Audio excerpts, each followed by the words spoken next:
the Galactic Empire, Daddy was part of the Rebel Alliance and let them blow him away with the Death Star. No Brits was involved, no fingers could be pointed. You carry on taking the medication, George. Yes, I'd send all the Labour government to space with a one-way ticket and throw in the SNP for being useless. They're all a bunch of... Oh, all right, fair enough. One person, quite frankly, I think needs to go to space in a one-way journey is Jeremy Kyle. He goes on about his age one more time, how he's 60 this year, he was 59 last year, repetitively over the course of the weeks and months. We have to hear him, I'm 60 this year, I'm 60 this year. Richard Tice, did you put that cheeky bugger up to that? I'm hoping he's going to send me the invoice because that was absolutely brilliant. Which MP would you send to space? Although I'll get in terrible trouble if I answer that. But it's fair to say there's quite a long list. The sad thing is about sending people into space on a one-way ticket is I don't think that we've built a spaceship big enough to take the lunatics off this planet. I mean, from the net zero loonies to the transgender loonies to the racists to the terrorists, there is just so much to the wokerati. We need some big spaceships. Big spaceships. Good evening. I never know how you're going to start this conversation, Jeremy. Katy Perry went to space today, OK? Who would you send... I'd love her to say what I wanted to, but I'd never disrespect her. Who would you send to space who could never come back? Well, I'd be happy to send Ed Miliband to space, I think. Oh, that is an outrageous question, so I'm not even going to answer that question. Sam Matterface, do you get the job, yeah? Go on. No, Sam Matterface, I tell you what, there's no. I think David Lammy would be the person I'd want to send up in space and never come back again. Yeah, the problem is how much would the bill be for him to munch through whatever food on the way there? Hey, it worked.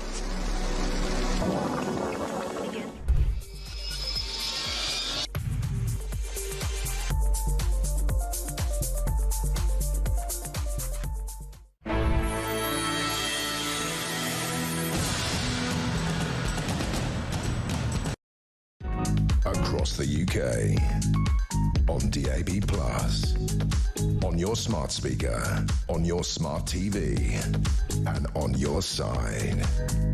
This is Talk.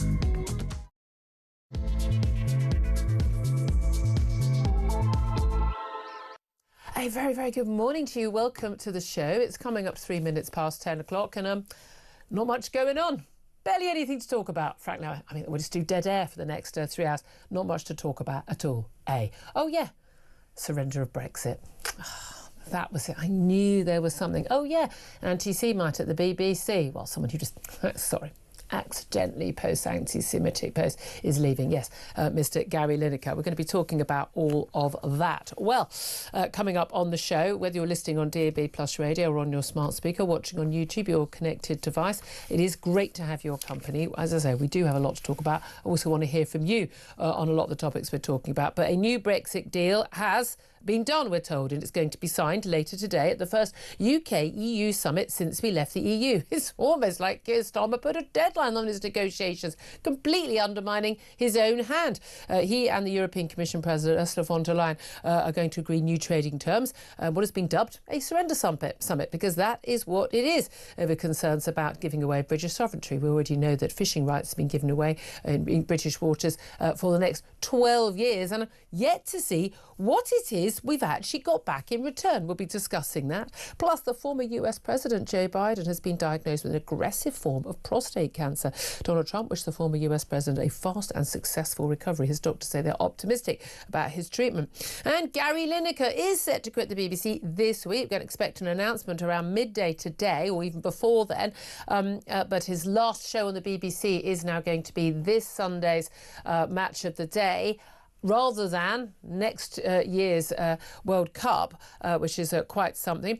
This is after the anti-Semitism row erupted after he shared a social media post about Israel featuring a rat, a well-known anti-Semitic trope. He apparently now understands that his position at the BBC has become untenable. Well, he was rather late to that party, but yeah, it is, Gary.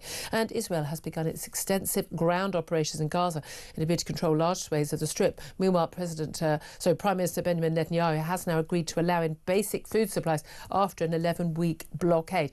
Got so much to discuss on all of those topics, and we will get to all of them. I'd love to hear from talk to top guests.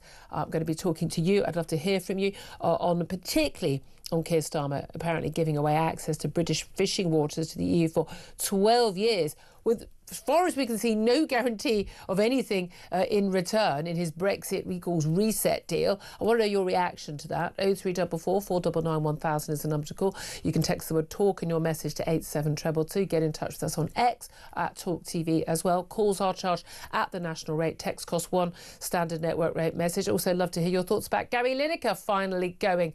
Shock announcement. Well, breaking news actually on the Sun front page. They got the scoop late last night, but the news is expected to be confirmed today. What's your reaction to Gary Lineker going? Give us a call on that. 0344 499 1000. And indeed, that's the number to call on any of the topics we are talking about. Delighted to say, joining me as always on a Monday, the man who always has his finger on the pulse of all the big topics, commentator Sam Armstrong. A very good morning to you. Good morning. Got to start with the EU summit. Yeah. There was always going to be a deal. I knew there would be a deal. Here's how you know there's going to be a deal, because normally when you have negotiations, you have two different sides and they might want the same thing, like, say, a trade deal, but they have different priorities, different aims. One wants this, one wants that, one's willing to give away this, one's willing to give away that. The difference with this negotiation, of course, is that both sides wanted exactly the same thing, which is to give up British sovereignty to Brussels. That is literally what the EU wants. That is literally what Keir Starmer wants. He is a Remainer, a Ramoner in chief. He spent 3 years after the Brexit referendum in 2016 trying to stop Brexit from happening, after he said that he would respect the outcome of the referendum. And then he campaigned desperately to stop it from happening, and then only gave up when basically Boris Johnson was winning. Won his majority and Brexit was going to get done. Now, we knew there was going to be a 5-year review of some of the terms of the deal. And yeah, you have to do a bit of give and a bit of take to get what you want. As far as we can tell, we've given up access to British fishing waters for 12 years. It's reciprocal, but we don't need access to their waters. They need access to ours. We're going to align on EU plant and animal health laws, even though our levels are actually higher than theirs. We're going to be subject to the European Court of Justice jurisdiction. This is basically an all other phrase for dynamic alignment, which means we're going to follow EU laws, which makes it virtually impossible to be able to do a deal ourselves, because if EU law changes, then we have to change our law. And how can we do that if we've got a trade deal with someone else? No confirmation yet of a youth mobility scheme, but also no confirmation of whether there'd be a cap on numbers or the age at which people would be allowed to come to, or indeed how long they'd be allowed to stay. We're told there's a defence pact that has been struck, but we don't know exactly what the deal is on that and how much access we'll have to that €150 billion fund to rearm the Western European countries. We're going to be rejoining the Erasmus Plus student deal. Oh, yay. We're going to get a little bit more access for British artists touring Europe. Yay. And apparently we're going to get access to use e-gates when we travel to EU countries, which, by the way, all EU countries have been entitled to already, which is why sometimes you arrive at a country, you can use the e-gate, and sometimes you can't. And it's entirely up to them now. And even under this deal, it'll still be entirely up to those member states. So what on earth have we got back for basically surrendering yet another benefit of Brexit? Sam Armstrong, tell me. Absolutely nothing but sausage meat. That is literally what this deal comes down to. We have sold the shop, we have sold the farm, we have sold the family silverware in order to be able to send back to the EU, slightly more simply, meat products, packaged meat products. I mean, right? it's the most important thing. But we have to do that on their terms, right? So even sausages, right? We're going to have to perhaps in the old Westminster speak start referring to them as meat-packed offal tubes, because which is what they are. Because the EU are going to set the rules for how we produce products in this country. And if you're a German sausage maker, if you're a Wurst maker, or if you're a Dane that has a fantastic pork industry, you're going to set the rules as the EU that benefit you. So what Keir Starmer has just signed us up to, and it is technical and it is a little bit complicated, but what a lot of it's not very sexy and easy for headlines. Absolutely not. But what he's basically done is he has agreed that British farmers will follow every jot, every tick, every iota of EU law and animal standards. And by the way, we know that the EU countries don't. And also, by the way, EU country farmers get subsidies, British farmers don't. EU farmers get to keep their farms when they die and pass it on to their kids. British farmers don't anymore. And to convince the EU to let us sign up to this deal, which, as far as I'm concerned, isn't even good for farmers in the first place, what has he done? He has sold British fishermen down the river. He has basically... Well, that's basically where we're left to do any of our fishing. It's just going to be in British rivers at this point. He has signed the death warrant on the British fishing industry. And it was just getting back on its feet. And a lot of people will say, well, we've barely got a fishing industry.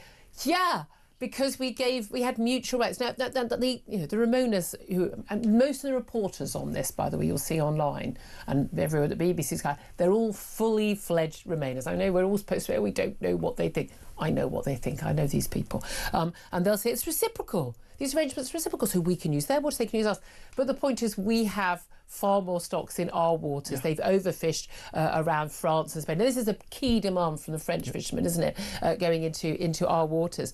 This is supposed to be one of the benefits, building up particularly our fishing industry, but also the coastal towns that used to be thriving and have been absolutely destroyed by those EU reciprocal rules. Britain is an island nation, right? And one of the great advantages of that, how we made ourselves the greatest country on earth, was building a navy, sailing around the seven seas, building ourselves up. We have managed to turn our island nation status into the biggest detriment that this country has. It's like it's a bad thing. I mean, we can't even control our borders when it comes to people. We can't control our own waters when it comes to fish. Worse, it's even worse than that, Julia, right? We have all these waters with great fishing ports and all the rest of it, and we give those to the French. And in exchange, we send out our boats. We literally send out Coast Guard boats to go and pick up migrants that get halfway across the channel. They don't even have to get to the UK anymore. I mean, maybe under this youth mobility scheme, we'll just be sending them. I mean, that's the thing. You see, all these young men arriving from France, they can just claim to be on the youth mobility scheme, can't they? And again, the government says this is not free movement. Of course it isn't. But you're talking about the sort of people who mostly come are going to be young people. But again, but our young people, all of the great and the goods, Tristans and Isabellas, they can all go and work in Europe as well. How fabulous for them, because that's what every young Brit always plans to do. I'm going to go work in Switzerland, I'm going to go work in Estonia for a bit. Of course, but the key thing is there are 27 countries. Yes. We're one country. We've also got, I mean, I know we think our economy is in a bad nick. It's a lot better than a lot of those other countries where they've got 50% youth unemployment. More people are going to come to us than we are going to go there. And that's what we don't know about a cap. We don't know about how long people can come for, what the age would, but we're told it's on the scheme. I can't get any details in the defence pact. We're told there is a defence pact. Now, the key thing about this is we're already working on defence. You don't need to be part of the EU to work together on defence. Our closest security allies are actually America and Canada or Australia and New Zealand, the Five Eyes or group. And none of them are in the EU. Funny that. We should work together, but this is all about us getting access to that 150 billion euro defence pact, fund, basically to try and do those deals. Actually, our defence industries managing to actually apply for some of that. But again, if they don't want the best deals, they don't want the best deals. Fine. The e-gates thing really annoys me because everyone's going, oh, we'll get access to e-gates. Yes, it's annoying, but again, I'm still amazed by the number of people who seem to have never queued for passport control. Well, whatever. Apparently not in Britain. Apparently never in any European country. Or obviously they've never gone to America. My God, you arrive at JFK in New York, you might be there for 2 hours. Yeah. And no one complains about that old Brexit. Yeah. I mean, at the end of the day, the decision to allow us to stop us from going through those gates was entirely about a punishment for leaving. They're totally entitled to do it. I'm not complaining about it. When I stand with my British passport in the queue, I mean, while completely empty gates are being used by the Portuguese or the French or the Spanish or Italians or whoever, and I'm standing in a queue with 200 other people, I just think, fine, I'll remember not to come back to this country again. I've always been of you, reward the countries that treat us well. Portugal, they've been very, very open, let us use the gates. But it seems to be different at every airport. Mostly, the main thing to remember is it's not down to the EU. It's down to each individual country. Some allow us to use them, some don't. And the same deal would be the same. We're not going to be breezing through the EU gates. It'll still be up to countries what they do. So there's no change there. I can't work out what we've actually won. Well, and what have we got back? But I think you hit the nail on the head, which is us visiting foreign countries, us going to Portugal or Italy or Spain, going and spending our money, keeping their tourist industry going. Sorry, Spain. Is a privilege for the EU. And this is the thing that the EU does time and time again, and we, the suckers, keep fooling for it. Them making us going as attractive for us to go on holiday there is exactly what the EU needs in order to keep their incredibly tourist-dependent Mediterranean economies going. And yet we pretend to ourselves that it is a great privilege to be allowed really to nice. come in there. I mean, it is. It's and quite it's the same with the youth mobility scheme, right? The thing about the UK is doing a youth mobility scheme with France, Germany, even Spain, Portugal, Italy makes total sense. We are good migrants, broadly speaking. We put more in than we take out. Doing it with Bulgaria, Romania, not such a bright idea. Yeah, and by the way, I know 2 Romanians who absolutely don't think that people should be allowed to freely travel from Romania. Again, these are great deals. But the EU should want to do a deal with us, and we should be prepared to do some of those deals, absolutely. But we shouldn't need to sell an industry one by one in order to get them to sign up to it. If you set a deadline, and it's going to be humiliating. Imagine this EU summit, Ursula von der Leyen turns up, Lancaster House, all the press there, everyone's there, and then you haven't agreed a deal. So they go down to the wire, concession after concession after concession, because you've got no choice. But they started off with the same side anyway. I want to hear your thoughts on this. 0344 499 1000. We're going to go to our reporter, Theo Ashwood, who's live at Lancaster House for us to try and get more detail. Let's try and squeeze in a couple more stories there, because very sad news. Joe Biden, the former president of the United States, has prostate cancer. A very aggressive form of prostate cancer. Now, a lot of people will know, anyone with, parents, grandparents know, actually prostate cancer is incredibly common in older men. Most men with prostate cancer die with it, not of it. Yeah. The majority of men actually are living with prostate cancer by a certain age. But this is a particularly aggressive form, although his doctors apparently are quite optimistic that it can be treated with hormones, and that's obviously a very good thing. I wish him well. Donald Trump, others have all sent their messages. I do have an issue. I'm not a conspiracy theorist, never have been, never will be. Incompetence is always the explanation. However, this is a man who the White House, all the entire upper echelons of the Democrat Party, the entire Washington country of media, all lied about for best part of 4 years when he had serious dementia. Okay. He was not up to the job. I was pointing it out. You just had to see it through your own eyes. No. We were all being lied to. Actually, we were being lied to, but it was the other way around. Joe Biden was unfit for public office for some time. He was certainly unfit to stand for public office. Only when he was exposed to the public in that debate that basically he agreed to stand down, forced out. I don't believe for a moment that a man of that age, who is clearly... Most men of that age are seeing their doctors regularly. He's a very rich man. Again, big question marks about how he made that money, frankly. There's no way he's not having very regular tests for everything. That's what people like him do. I just do not believe that this late stage, seriously bad prostate cancer would not have been spotted earlier. I've got serious questions. And to say, it's a conspiracy theory, well, I'm sorry. We were lied to about his health for 4 years. I don't see any reason to think that we haven't been lied to about this as well. Yeah, we told you he was sick. And all of the evidence shows that this is a man that has, actually, let me say this about Joe Biden, actually. He has devoted 50 years of his life to, broadly speaking, yes, as you say, he's done quite well. He's had a job for 50 years. He has given 50 years of his life to his country. I mean, people forget, Joe Biden first ran to be president in 1992. Yeah. This will make you slightly depressing. I wasn't alive when Joe Biden first ran to become president of the United States. But he has been around for a long time, and I take no particular pleasure in saying this, but he's slightly past his best. And it was clear, but the Democratic Party just had no other workable candidate that they could put up. Which tells you something. Tells you something. Look, Kamala was a shocking candidate, a terrible candidate. That was all they had, and they were prepared to silence dissent, to shut down reasonable questions and speculations, to do lie, everything possible. To lie. To lie. They lied. The Washington the White House press secretary lied. Most of the Washington media lied. They knew. We could see it with our own eyes. He wasn't even able to climb the steps. Yeah, I wish him the best. I wish him well, but I'm just saying, I just simply don't trust anything that they claim anymore. I just don't. Do we trust anything that Gary Lineker says anymore? Gary Lineker's to leave the BBC's last show's Match of the Day on Sunday. Was going to be hosting the World Cup coverage for the BBC next year over in LA. He's decided apparently that it's untenable for him to continue. I think that is the case. I never want the guy cancelled. I never wanted him off our TV screens talking about football. I want him just to do that because it's stuff he knows about. He clearly doesn't know anything about politics or the Middle East or Israel or Gaza or Hamas, and that's why he's got himself such mess with increasingly anti-Semitic posts. That rat emoji one wasn't the first of that kind.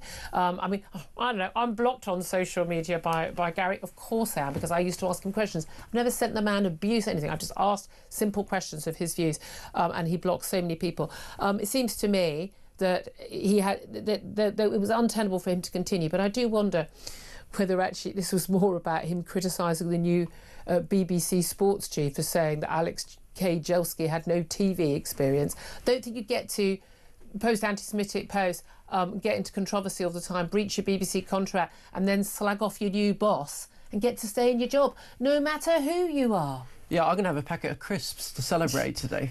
But not Walkers. Not Walkers, any other variety. But look, this man has been out of control for so long. Yeah. And the BBC, they knew he'd broken the rules a year and a half ago. They had these rules in place. He was clearly viewed as a special circumstance. Look, credit to his colleagues. Actually, no disrespect to his colleagues who decided to stand with him at the time. Oh, no. But, well, look, do you know what? If people want to stand by their friend, that's good. But, do you know, it's also responsible. It's also the responsibility of a strong workplace, which the BBC isn't, to stand up and say, do you know what? No, we had this rule in place. The guy's clearly jumped the shark. All he needs to do is apologise and change. But in actual fact, he was going further and further and further into the rabbit hole of more and more fringe theories online, and I fear for Gary Lineker that he's going to end up in a very dark place, actually. Absolutely. Which so many people I've seen before, getting more and more conspiratorial. Absolutely. We'll talk more about that coming up. 10:22 is time. I do want to hear from you. 0344 499 1000, all the big topics.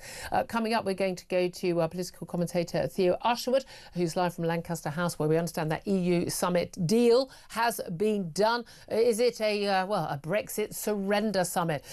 Give me your thoughts on that. 0344 499 1000. This is Talk, the home of common sense.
During the Cold War, in the 1980s, we had something called the Home Service Force. And there were groups of them around the country, and their job was to defend key installations, communication centres, power nodes, radar stations, things like that. But it looks as if they're talking about reviving some version of that. So the old thing about there's nothing new under the sun, we actually had this, you know, in the Cold War 40 years ago, and it worked quite well.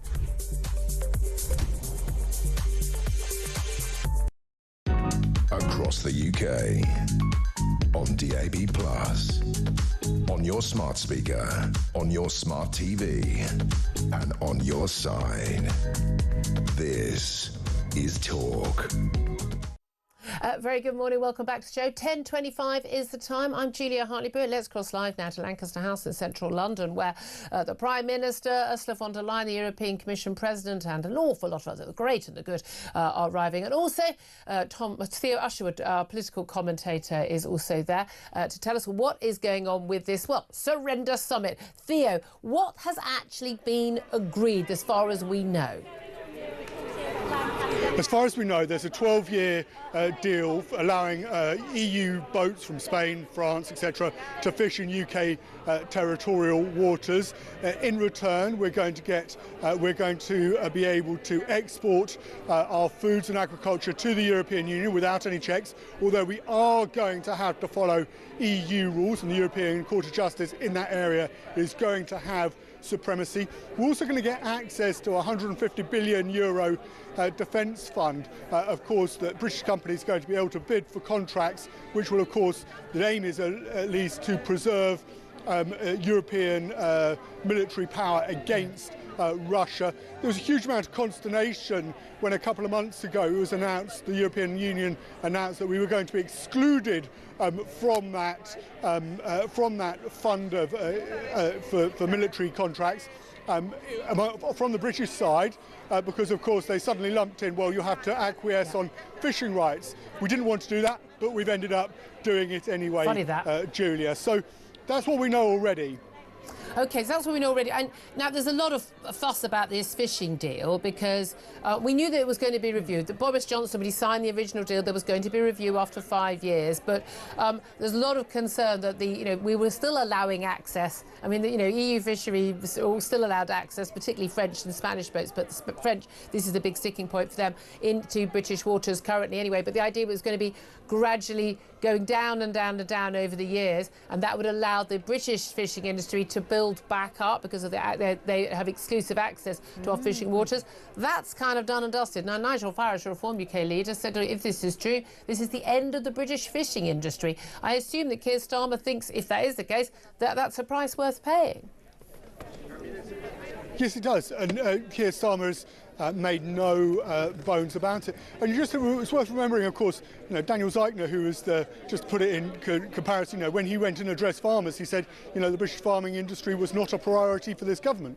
From Keir Starmer's point of view, it's the same thing again with the fishing industry. He's prioritising this defence contract. He thinks that highly skilled jobs can be preserved, indeed created, in companies for like the BAE System, Thales, where they can now have access to that fund to build missiles, drones, the latest technology, which the Europeans can put together to put up a proper defence against Vladimir Putin post any peace settlement with Ukraine. And that's the direction of travel the government has decided to take. But there is a trade-off. And that's before we even get on, Julia, to the thorny issue of immigration. Well, I just wanted to get onto that because... of 27. Yeah, but just want to say that's the thing, because the youth mobility scheme has been much in the news, and this idea that young people, but not free movement for everybody, but young people will be able to come and work here from the EU, and we'd be allowed to go and work in well, I say we, I'm 56. No, I'm 57 now, I wouldn't be allowed on that list. I would be allowed to go and work there. I'm out as well. That hasn't been finalised, but we haven't been told whether there's going to be a cap on the numbers, or a cap on the age, or a cap on the length of time. So we have no idea what this actually involves, do we? No, you're quite right to say that, and we're not going to know that today, I don't think. We may get a couple of details, but the crucial detail that we're all waiting to hear from is, how long is that scheme? Does it mirror similar schemes that work for Australia, that work for New Zealand, 2-3 years?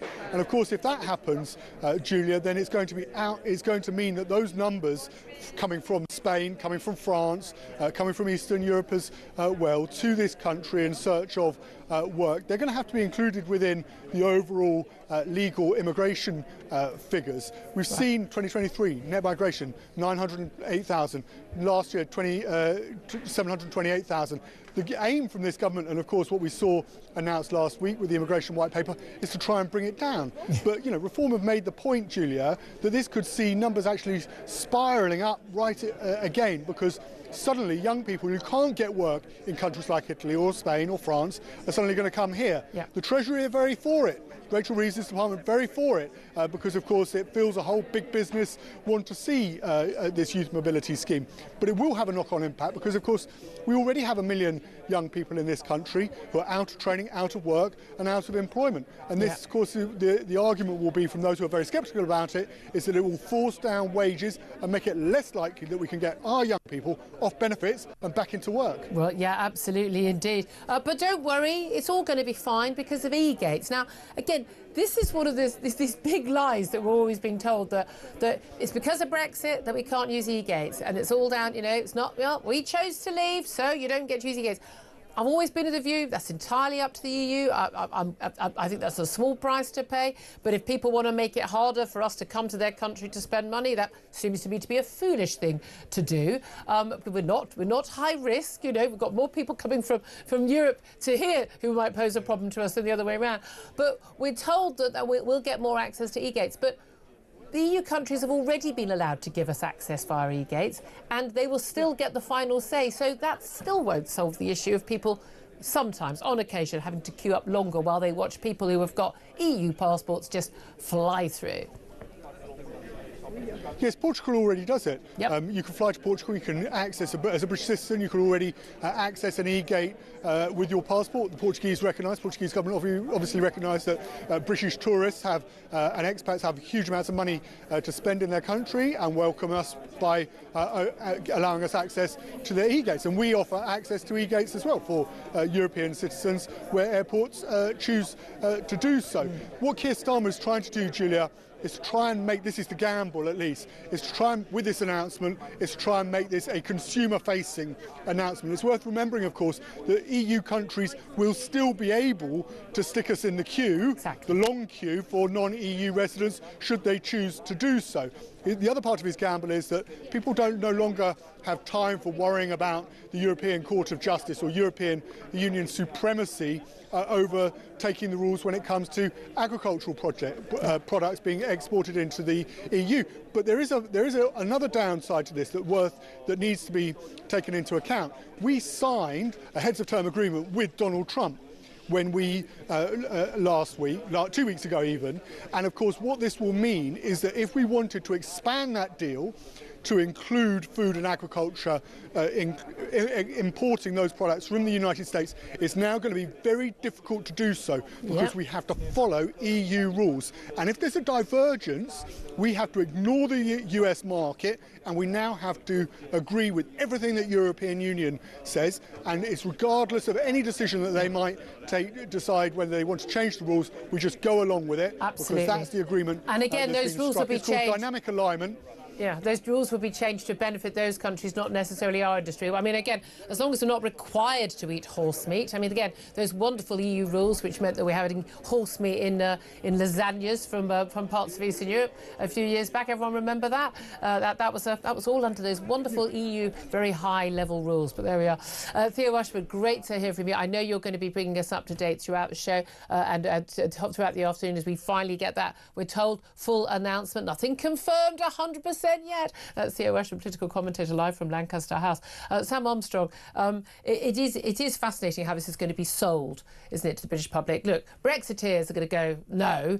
the Remainers are all going to be like, oh, thank God for that. I can finally. They think I'm never going to have to queue at passport control again, as if they didn't before we were in the EU. For goodness' sake, is this going to be a good sell to him for his backbenchers, for Labour voters, such as any still exist? Well, here's what Keir Starmer will be hoping that his opponents on this do, which is what, dare I say, some of my more extreme Brexity friends, and they are close friends of mine, often do, which is obsessing about the European Court of Justice and supremacy and legal matters and issues and all the rest of that. And the reality is, as 2-3 decades of Eurosceptic movement proved, nobody gives a stuff about that. Here's what they do give a stuff about. They do give a stuff about fishermen being, as I say, sold down the river. They do give a stuff about British farmers having to fill out endless EU forms and paperwork in order to go about their job. They do give a stuff about the fact that we've just spent 150 million quid to allow a load of foreign students to come here. And if there is a youth mobility scheme that sees young people in this country losing out to good jobs, good apprenticeships, good post-university opportunities to hungry kids from Eastern Europe, Western Europe, Southern Europe, then yes, the British people will care about that. And Reform are so far showing that they have learned the lessons of the early years of the Eurosceptic movement. If Reform can keep it about the issues which matter to people, then they will very get specific. breakthrough. And you mentioned the foreign students, because I wasn't quite sure if that had been agreed. The deal would be that foreign students, like EU students, will be allowed to come to British universities paying British tuition fees. Because tuition fees are they're virtually nothing in most of Europe, a few hundred quid or £1,000 or something. Whereas rather than having to pay the foreign student fees, which are about 3 times as much as the $9,500 our students pay. But again, I think a lot of them have had access to student loans as well. We never get them paid back, because why would they? Why would they pay them back? We can't track them down. We can't, they can barely function here, let alone getting that money back. So that's just a complete free-for-all. But also, of course, again, more competition for Brits who've got the grades, who want to go to uni, to get into good unis. And of course, again, you think, oh, well, there are always universities in Britain the British students would want to go to in Europe. Well, apart from the fact that loads of students in Europe speak English, whereas we don't tend to, because the domination of English as an international language, don't tend to speak a lot of those other foreign languages en masse. But also, crucially, Europe, without the UK in the EU, has not a single university in the top 50 universities in the world. Whereas we have 5. So, of course, they benefit more than we do. But this proves something about Keir Starmer. He knows the university sector is with him, so he's prepared to benefit them. He knows that fishermen don't trust him, never have. So he doesn't care. So he's going to sell them out time and time again. This is a politician that knows who his people are. Yeah, absolutely. 10:37 is the time. Up next, we are going to be talking about Gary Lineker finally quitting the BBC. Is he right to go? Well, could he have just shut up and not spouted anti-Semitic things, and then he could have stayed and been a fantastic football commentator at the World Cup next year? That would have been my preference. Clearly not possible for our Gaza. That's up next. This is Talk, the home of common sense.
across the UK on DAB+, on your smart speaker, on your smart TV, and on your side.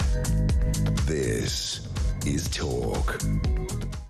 Talk, the home of common sense, for me, Julia Hartley-Brewer. 10:39 is the time. Let's get straight to our next guest to talk about one Gary Lineker. Gary Lineker, no more at the BBC. Sunday is last match of the day. He is not going to be presenting the World Cup coverage for the BBC next year. A massive shock after, well, just the latest social media faux pas from Gary Lineker. But did he finally go too far for the BBC when he posted a really foul, nasty, ill-informed, clearly anti-Semitic video featuring the anti-Semitic trope of basically referring to Israelis with a rat emoji? Even he obviously realised he'd gone too far and, well, I imagine was forced to apologise and delete the post on Instagram. But now it's been announced that, well, it's going to be formally announced today, but we understand will be announced that he is going to go much sooner than expected. Let's talk about this with Philip Kisley. He's a senior fellow at the New Culture Forum. Very good morning to you. Hi, Julia. It's lovely to see you again. Lovely to see you. Was it inevitable that he'd have to go, whether it was sooner or later? Yes, I think so. But I mean, I was just thinking how quickly times change. I mean, when I think about the BBC, I always associate it with paedophiles, with that's nice. Jimmy Savile, Hugh Edwards, Gary Glitter, all of that kind of thing. Now I associate the face of the BBC, which is Gary Lineker, we have to say, don't we, with gross anti-Semitism. Now, if you are comparing Israelis or Zionists to rats, and you work the national broadcaster, we have a problem because you are grossly anti-Semitic. Now he's issued this apology, hasn't he, Julia? Which he says he would never have, knowingly issued this post. But it wasn't the first post. No, there are quite a lot of other things he's posted that are, I would say, over the line. No, so yeah, my point is, right, so he's issued an apology and he's saying, I didn't realise it was anti-Semitic, I didn't realise it was connected with the Third Reich. Well, if you don't realise those very basic things of anti-Semitic history, then you should not be weighing into this argument at all. And that's the key thing, because, I mean, he doesn't, one of the things he said in a recent interview with Alma Rajan of the BBC was that, he thought the BBC wanted him to go, but said, you need to speak out on these issues because this war is being played out live for us and we're seeing it. How can anyone not speak out? And not speak out means you're almost complicit, he said. But the reality is he doesn't realise that what we're seeing on our TV screens and on social media is all Hamas propaganda. Yes, children are dying, civilians are dying in Gaza, as they do in every single war. And the reason why civilians are dying is because Hamas is deliberately using them as human shields and not just doesn't mind them dying, actively as part of their war policy wants children to die so they can use them as propaganda as part of their cause. He's being used. Gary Lineker has just simply been a useful idiot for Hamas. That is the reality. He's been a useful idiot for Hamas, as have many other celebrities and others who have supported Gary Lineker. And I don't want the man to shut up. I want to know. If someone thinks this stuff, I would like to know it. However, if you've got a BBC contract, and I know everything got redrawn, the contracts redrawn, the rules got redrawn for his benefit, but actually everyone else at the BBC gets the deal. You don't get to give your personal political views if you're a senior figure at the BBC, whether you're the political editor, the news editor, or you're just a star related to the BBC. You have to keep stum, or don't work at the BBC. And he seemed to think that he was bigger than everyone else. Yeah, I think, well, he's apologised, but it's an insincere apology. He desperately knew what he was doing. Of course he did. You'd have to be absolutely monumentally stupid. No, I genuinely think he's actually, I think he's down a conspiracy theory rabbit hole, as a lot of perfectly nice, good people are, where they genuinely think that this war is unique in its cruelty and barbarity, and they have no context for the fact that actually the Israeli soldiers, the Israeli government actually, yes, children and civilians die, but actually in terms of the number of casualties that are civilian compared to combatants, it is minimal, and nothing that the British or the American or any other Western army has ever achieved in any war ever.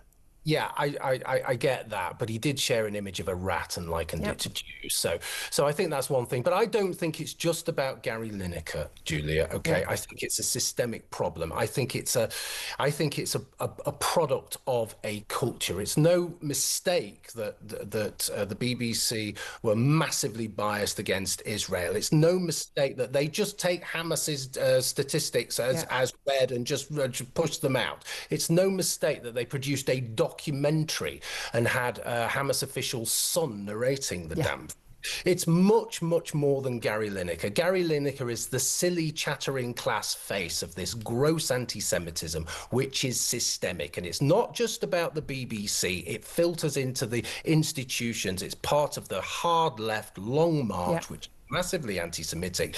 You have to root it out. Now, I would say to people watching this, if you are appalled by this, as you should be, and I repeat, it's not just Gary Lineker. He's just the useful idiot. It is the culture at the BBC, and you must not pay your license. Right, I can't endorse that because I can't. At this show, we cannot endorse people not paying the law. I don't expect you to, but I can say that as a commentator because I'm responding to gross anti-Semitism, and as I say, it's detailed, it's systemic. I agree with you. Even just down to refusing to call Hamas a terror organisation, which they clearly are. It is quite extraordinary. I do wonder, and there's genuineness, that I think that Gary Lineker's worst sin for the BBC wasn't all these posts, wasn't breaching contracts and all of that and the arrogance. I think it was that he criticised in the same interview that he made this point about being complicit if you don't speak out on these things. He criticised the new BBC sports coverage chief, Alex K. Jelski, for saying he had no TV experience. I genuinely think that was probably the last straw for them, rather than the anti-Semitism. I think so, because that just feeds into what I've just said, doesn't it? It's about them, it's about their image, and it's about their image with a particular group of people, and this is the chattering class, urban, university-educated, absolute minority. They do not represent the British people. And we know that. We know that from the public vote at Eurovision, where the 12 points atop the public vote went to the Israeli entry, of course, a survivor of the Nova Festival massacre. And again, the coverage, I mean, I'm a big fan of Graham Norton, but, oh, mate, you got it very wrong, the way he was talking about that case. I'd love to talk to you for longer, but we're going to have to take a break. And actually, we're going to touch on some of this with Natasha Hausdorff, who's the legal director at UK Lawyers for Israel, up next. But Philip Kisley, Senior Fellow at the New Culture Forum, thank you so much for joining us. Sam Armstrong, he's very, very clear of this, but I do think the thing that basically has seen the end of Gary Lineker's career at the BBC is more him criticising the new boss than any anti-Semitic post. I really do think and I think the fact you've got to work into it, of course, is Gary Lineker set up this podcast company, Goalhanger, which is a phenomenally profitable company. He's now making so much money not at the BBC, not from being out in front of the camera. I actually think he's happy just to say walk away at the end of it. The real shame is that if he'd walked away a couple of years ago, he would have done far less damage to the institution that made him the star he is. Because also, when you're that senior figure at the BBC and you're posting this stuff and saying this stuff, you legitimise what he's been saying. And he says, oh, you're complicit if you don't speak out. Well, then you must be complicit in the 7th of October massacre, Gary Lineker, because you didn't post anything about that. You've not posted anything about that all this time. Not posted anything about Sudan, not posted anything about the Uyghur people in China. Not posted anything about any of the other awful, but just because. So he is complicit in everything by his own logic. He must be complicit in the murder of children. But if babies, children, women, other civilians, if they get killed in those wars, that's not an issue for him. But he's just upset about the ones in Gaza. Yeah, what? There is something about these guys, Julia. There's a certain type of people there. What's different? If you could get in touch and help us, that'd be great. Gary, give us a call. 0344 499 1000. We'll talk to Natasha Hausdorff, as I say, at the UK Lawyers for Israel about that as well. This is Talk, the home of common sense.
During the Cold War, in the 1980s, we had something called the Home Service Force. And there were groups of them around the country, and their job was to defend key installations, communication centres, power nodes, radar stations, things like that. But it looks as if they're talking about reviving some version of that. So the old thing about there's nothing new under the sun, we actually had this, you know, in the Cold War 40 years ago, and it worked quite well.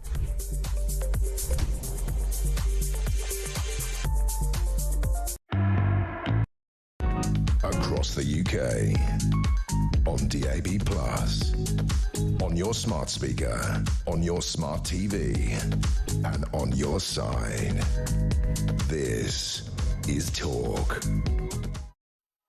Very good morning. Welcome back to the show. 10:51 is the time. I'm Julia Hartley-Brewer. Let's get straight to my next guest and talk about, well, we talked about Gary Lineker, which very much relates to Israel and Gaza, because former footballers absolutely know the most it's possible to know about any of these things. But let's talk to Natasha Hausdorff, who's a barrister and legal director at UK Lawyers for Israel. Very good morning to you. Good morning, Julia. In no way is this the most important subject today in terms of certainly what is going on in Gaza and indeed with Israel. But can I ask your thoughts on Gary Lineker's decision to, we understand, to quit the BBC, to leave on-air commentary as of this coming Sunday? He's not going to be there for the World Cup. After that anti-Semitic post, which he actually himself apologised and withdrew. The first time he's ever done that. What do you make of that decision? Well, given the long history of Gary Lineker's problematic comments with respect to Israel and unfortunately Jews more broadly, it's rather too little too late. Already in 2020, there were complaints by UK Lawyers for Israel about breaches by Gary Lineker of the BBC's own guidelines on social media. Not least because at the time he was lamenting the death of a terrorist, Ahmed Daragme, a Hamas terrorist who was killed in the context of a firefight, as I recall, who also happened to play football, except the context of him being a Hamas terrorist was entirely absent from Gary Lineker's remark. So this has been many, many years of difficult commentary that is, of course, entirely inconsistent with the way that employees of the BBC ought to be conducting. Yeah, the rules seem to be completely different for him from everyone else, didn't they? Let's talk about what is happening on the ground, because we have had this huge Israeli offensive to basically seize control of Gaza. We understand that civilians are going to be pushed into, I think, 4 different areas where they're going to get access to food and to be safe. We understand that after a 10-week blockade, Israel is going to allow some basic amount of food into Gaza. The accusations have been flying thick and fast about this, it's deadly, this is genocide, more than 100 people killed, many, civilians and children among them. We've got British doctors in hospitals in Gaza talking about the devastation and the loss. We're told that these huge part of the population face famine within a short matter of time because of the lack of food. What do you have to say about all of that? So it's so important to have the opportunity to set so much of this context right. What we have seen since the ceasefire fell apart, and it fell apart, let's not forget, because Hamas refused to continue releasing hostages that it has kept in brutal conditions for well over a year and a half now. Once that ceasefire fell apart, aid stopped going into Gaza because there was more than sufficient that had been provided. That ceasefire enabled aid to flood into Gaza. Those are the words used by the Israeli authorities. So much so that there was a stockpile which was estimated to be able to last between 5 and 6 months. Now, of course, we're nowhere near the 5 and 6 months. To the extent that there are reports that food is running out in Gaza, it begs the question, where on earth has all of that food and humanitarian assistance gone? We've been told there's going to be a famine, that people are starving, and famine is imminent, I think pretty much for a year now. And that doesn't seem to be the case, funnily enough. Well, indeed. And actually, UK Lawyers for Israel have done a substantial analysis and review of all of those false reports predicting famine and starvation in the past, many of them based on only partial information. And as you say, those predictions, some of which came immediately after the 7th of October of famine and starvation, have failed to materialise, principally because the level of aid that Israel has facilitated into the Gaza Strip has far exceeded the needs of the civilian population. Okay. But we know that Hamas, it's well documented, isn't it, that Hamas has actually been taking some of the aid, or large amounts of the aid, and then sell it on themselves, and it's a way of them being in control. But there has been a concern about, innocent, regardless of that, innocent people, and particularly children, are suffering. In terms of the criticisms of Israel on that issue, do you think that those arguments are fair? Because we've also had criticism, for instance, a recent strike on stroke near a major hospital, where we're told, again, we can't, we're often told these things are guaranteed true. The Hamas Health Ministry has said this or that. I'm sorry, it is a terror group. They've lied before on numerous occasions, been found out, and yet still treated as if they're honest actors. The civilians died. But we've also since discovered that the latest leader of Hamas on the ground, Mohammed Sarwar, the brother of the last one who got killed, that he was killed in this attack. So if it weren't the case that Hamas fighters were using hospital grounds to hide themselves, that wouldn't have happened. So once again, Israel was proved correct, weren't they? Yes, it's been a matter of public record all the way back from 2008 that Hamas are using hospitals as their command and control centres. So ludicrous that we would take, I'm afraid, anything that the Hamas-controlled media in Gaza report at face value, as so much of the media have done. And really important to note that this new operation, which has been termed Gideon's Chariots, has at its core a number of objectives. Improving the humanitarian position is one of them, because it will enable Israel to prevent, to a certain extent, Hamas from continuing to divert that aid, as you've identified they have been doing from the outset of this war. It will also enable Israel to apply pressure so that Hamas is no longer refusing to engage in negotiations to release those hostages. And that's a critical factor, not least when we think of the latest hostage to be released, the American citizen, dual American citizen, who essentially was released at the say-so of Qatar. We can see some of the issues at play here, that Qatar essentially tell Hamas one way or the other to hold on. But by all means, let's all just play nicely with Qatar. Can I just ask you finally, because I'm sorry, time is against us, so much going on today. But the Eurovision on Saturday night, we saw, as always, demonstrations, protests against the Israeli entry. She was a survivor of the Nova massacre. She hid among 50 people, had to basically play dead for hours underneath dead bodies to survive that massacre. And she was singing a song of great hope. And this is Yuval Raphael. There were protests, but she won, interestingly, the public vote in numerous countries, including in the UK. We have a lot of people, the Gary Linekers and others, who spout their hatred about Israel, but actually there was a lot of love for Israel on Saturday night from ordinary members of the public, wasn't there?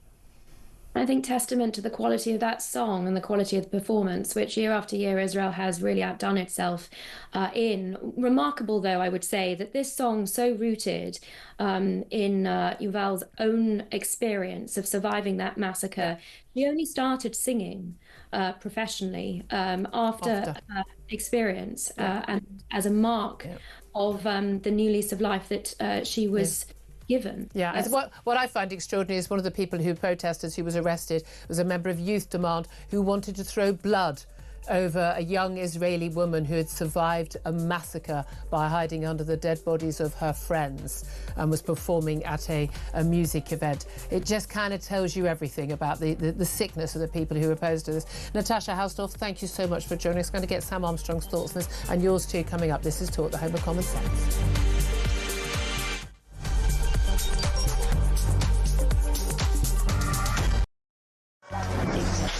Five, 4, 3, 2, 1. Yay! 8722, start your message with the word talk. Who would you send to space and why? The person I would love to send to space would be Mr. Keir Starmer.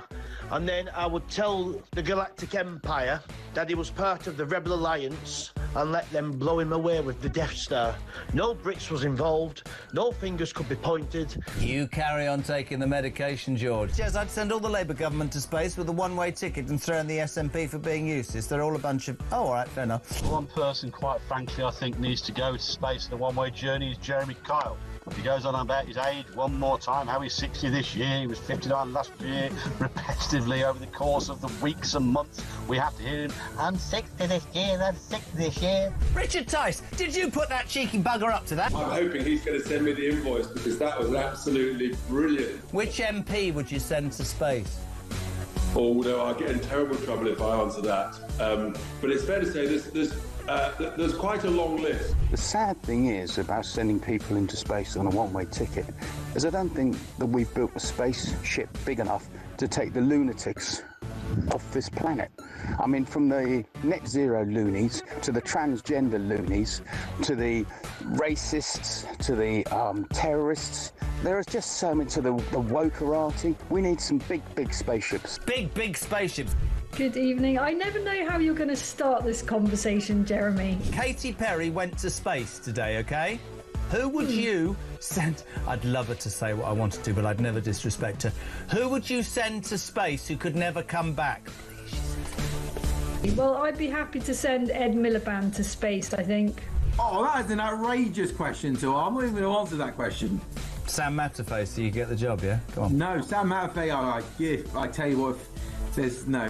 I think David Lammy would be the person I'd want to send up in space and never come back again. Yeah, the problem is how much would the bill be for him to munch through whatever food on the way there? Hey, it worked.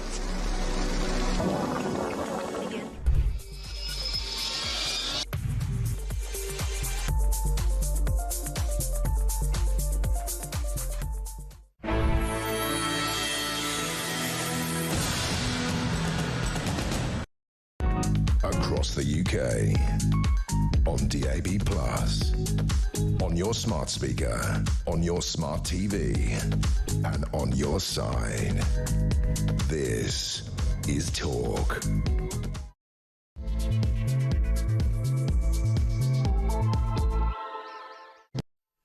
Very good morning. Welcome back to the show. This is Talk, the Home of Common Sense, with me, Julia Hartley-Brewer, coming up to 3 minutes past 11. Wow, we got a show for you. Lots more to come in the next couple of hours, but we hand over to Ian Collins at 1 o'clock. There is so much going on. And whether you are listening on DAB Plus Radio or on your smart speaker, watching on YouTube or on your connected device, it is great to have your company. Now, we understand a new Brexit deal will be signed today in the coming hours at the first UK-EU summit since we left the EU. Keir Starmer and European Commission President Ursula von der Leyen will agree new trading terms of what has been dubbed a surrender summit. They've been at Lancaster House in central London meeting other great and the good and, you know, Ramona-friendly folk to basically hand over our fishing rights in return for us probably, maybe, sometimes being allowed to use e-gates. I think that's basically the deal that we've got. We're going to be talking more about that. I'd love to hear your thoughts on that as well. I promise we'll get to some calls in this next half hour. I'd love to hear your thoughts on that. Give us a call on 0344 499 1000. You can text on 87222. Get in touch with us on X at Talk TV. Calls, of course, are charged at the national rate. Text cost £1, standard network rate message. Also, love to hear your thoughts on Gary Lineker. He is set to quit the BBC this week. We expect a formal announcement to be made probably in the next hour. This all over the anti-Semitism row that erupted after he shared a social media post about Israel featuring a rat, a well-known anti-Semitic trope, but apparently not to the man who talks obsessively about what Israel does all the time. He's now understood to believe that his position at the BBC has become untenable. Or was it because he slagged off his new boss at BBC Sport? I wonder. We're also going to be talking about criminals who get sentenced to less than a year behind bars being able to avoid jail by collecting the bins and filling in potholes instead. The plans have been proposed to ease overcrowding in prisons as part of an independent review commissioned by Justice Secretary Shabana Mahmood by former Tory Cabinet Minister David Gork. Plus, schools across the country are using a textbook that teaches children that Stonehenge was built by black people. Of course it was. The world has gone utterly mad. We'll talk more about all of those stories. Joining me throughout the show today is Sam Armstrong, who, of course, is a commentator and very sensible fellow on an awful lot of things, it has to be said. Very good morning to you once again. Good morning, Julia. I do want to come back to you, actually, on the conversation we just had with Natasha Halsdorf, and I think that links in with Gary Lineker and as well as what's going on in Gaza. Yeah. But let's start with the EU summit deal, because as far as we can gather, we spoke to Theo Usherwood, our political commentator, who's out at Lancaster House today, we appear to have got done signed as a deal is a 12-year deal involving our fisheries. So basically, we've given away to the EU access to our fishing waters for another 12 years. They've already still had access since we Brexited. It was just going to be gradually withdrawn. Basically, as Nigel Farage, Reform UK leader, has said, look, that's the end of our fishing industry to all intents and purposes. We are also going to have no checks, extra red tape on exporting sort of food and agriculture, meat and plant goods to the EU. That's going to be better. But in return for that, we have to align with EU rules on all of those things. And if we do that, it's what's called, remember this phrase, dynamic alignment. Basically, not just the rules as they are now, but any future rule changes we have to go along with. And if there are any disputes, who gets to decide? European Court of Justice. It's almost like a foreign court is going to have the final say on what we do in our country. Not quite sure that was what we voted for in 2016. We're also going to get access to that 150 billion euro defence fund for rebuilding Europe's defences. So can we actually have access? Again, it's not charity. It's just that our defence contractors and manufacturers will be able to bid from that fund as opposed to being banned from doing so, because the EU are so concerned about getting the best defence items. They want to keep all the jobs in-house. There will be a youth mobility scheme, but nothing has actually been finalised on that. We don't know how many people will be allowed to come here, for how long, until what age. We also, though, are hearing that, well, very excitingly, guys, we may well be able to use e-gates at all EU countries. I say may, because currently that's not a decision of Brexit, that's up to individual EU countries already, and it will still be left to them as well. So we may still be facing those queues, which, by the way, a lot of us faced anyway. Does that sound like a good deal to you, or is this, as many have dubbed it, even in advance, just another surrender summit by, let's face it, a Remainer who became a Ramona, who spent 3 years trying to fight Brexit ever happening, only pretended to give in to it, and has always planned to take us back into the EU by the back door, because Keir Starmer, let's face it, was Ramona-in-chief for many years after Brexit. There's no reason to think he's changed his view. This is a man who went into a negotiation, putting a deadline on it, deliberately put a deadline on it, this EU summit in London. Of course he had to have a deal. Last-minute giveaways, anything to get a deal across the line. And of course, extraordinarily, unlike most negotiations where you might want a similar thing at the end, say a trade deal, but mostly you're coming from your different perspectives and you might want to give away something else, because you've got different aims and objectives, different priorities. In fact, we had both sides, both the EU and Britain, having exactly the same aim, which was the surrender of British sovereignty. And that's what Keir Starmer has achieved. So well done, Ramona-in-chief. Sam Armstrong, good deal for us or not? Well, this deal just tells you all you need to know about Keir Starmer. I mean, first things first, let's be fair to him. It's actually only the second worst deal he's negotiated since being in Downing Street. At least this time he's not paying the EU to take Dover, for example, which, you know, you couldn't really rule out with the fellow. But look, this deal tells you what he thinks about this country.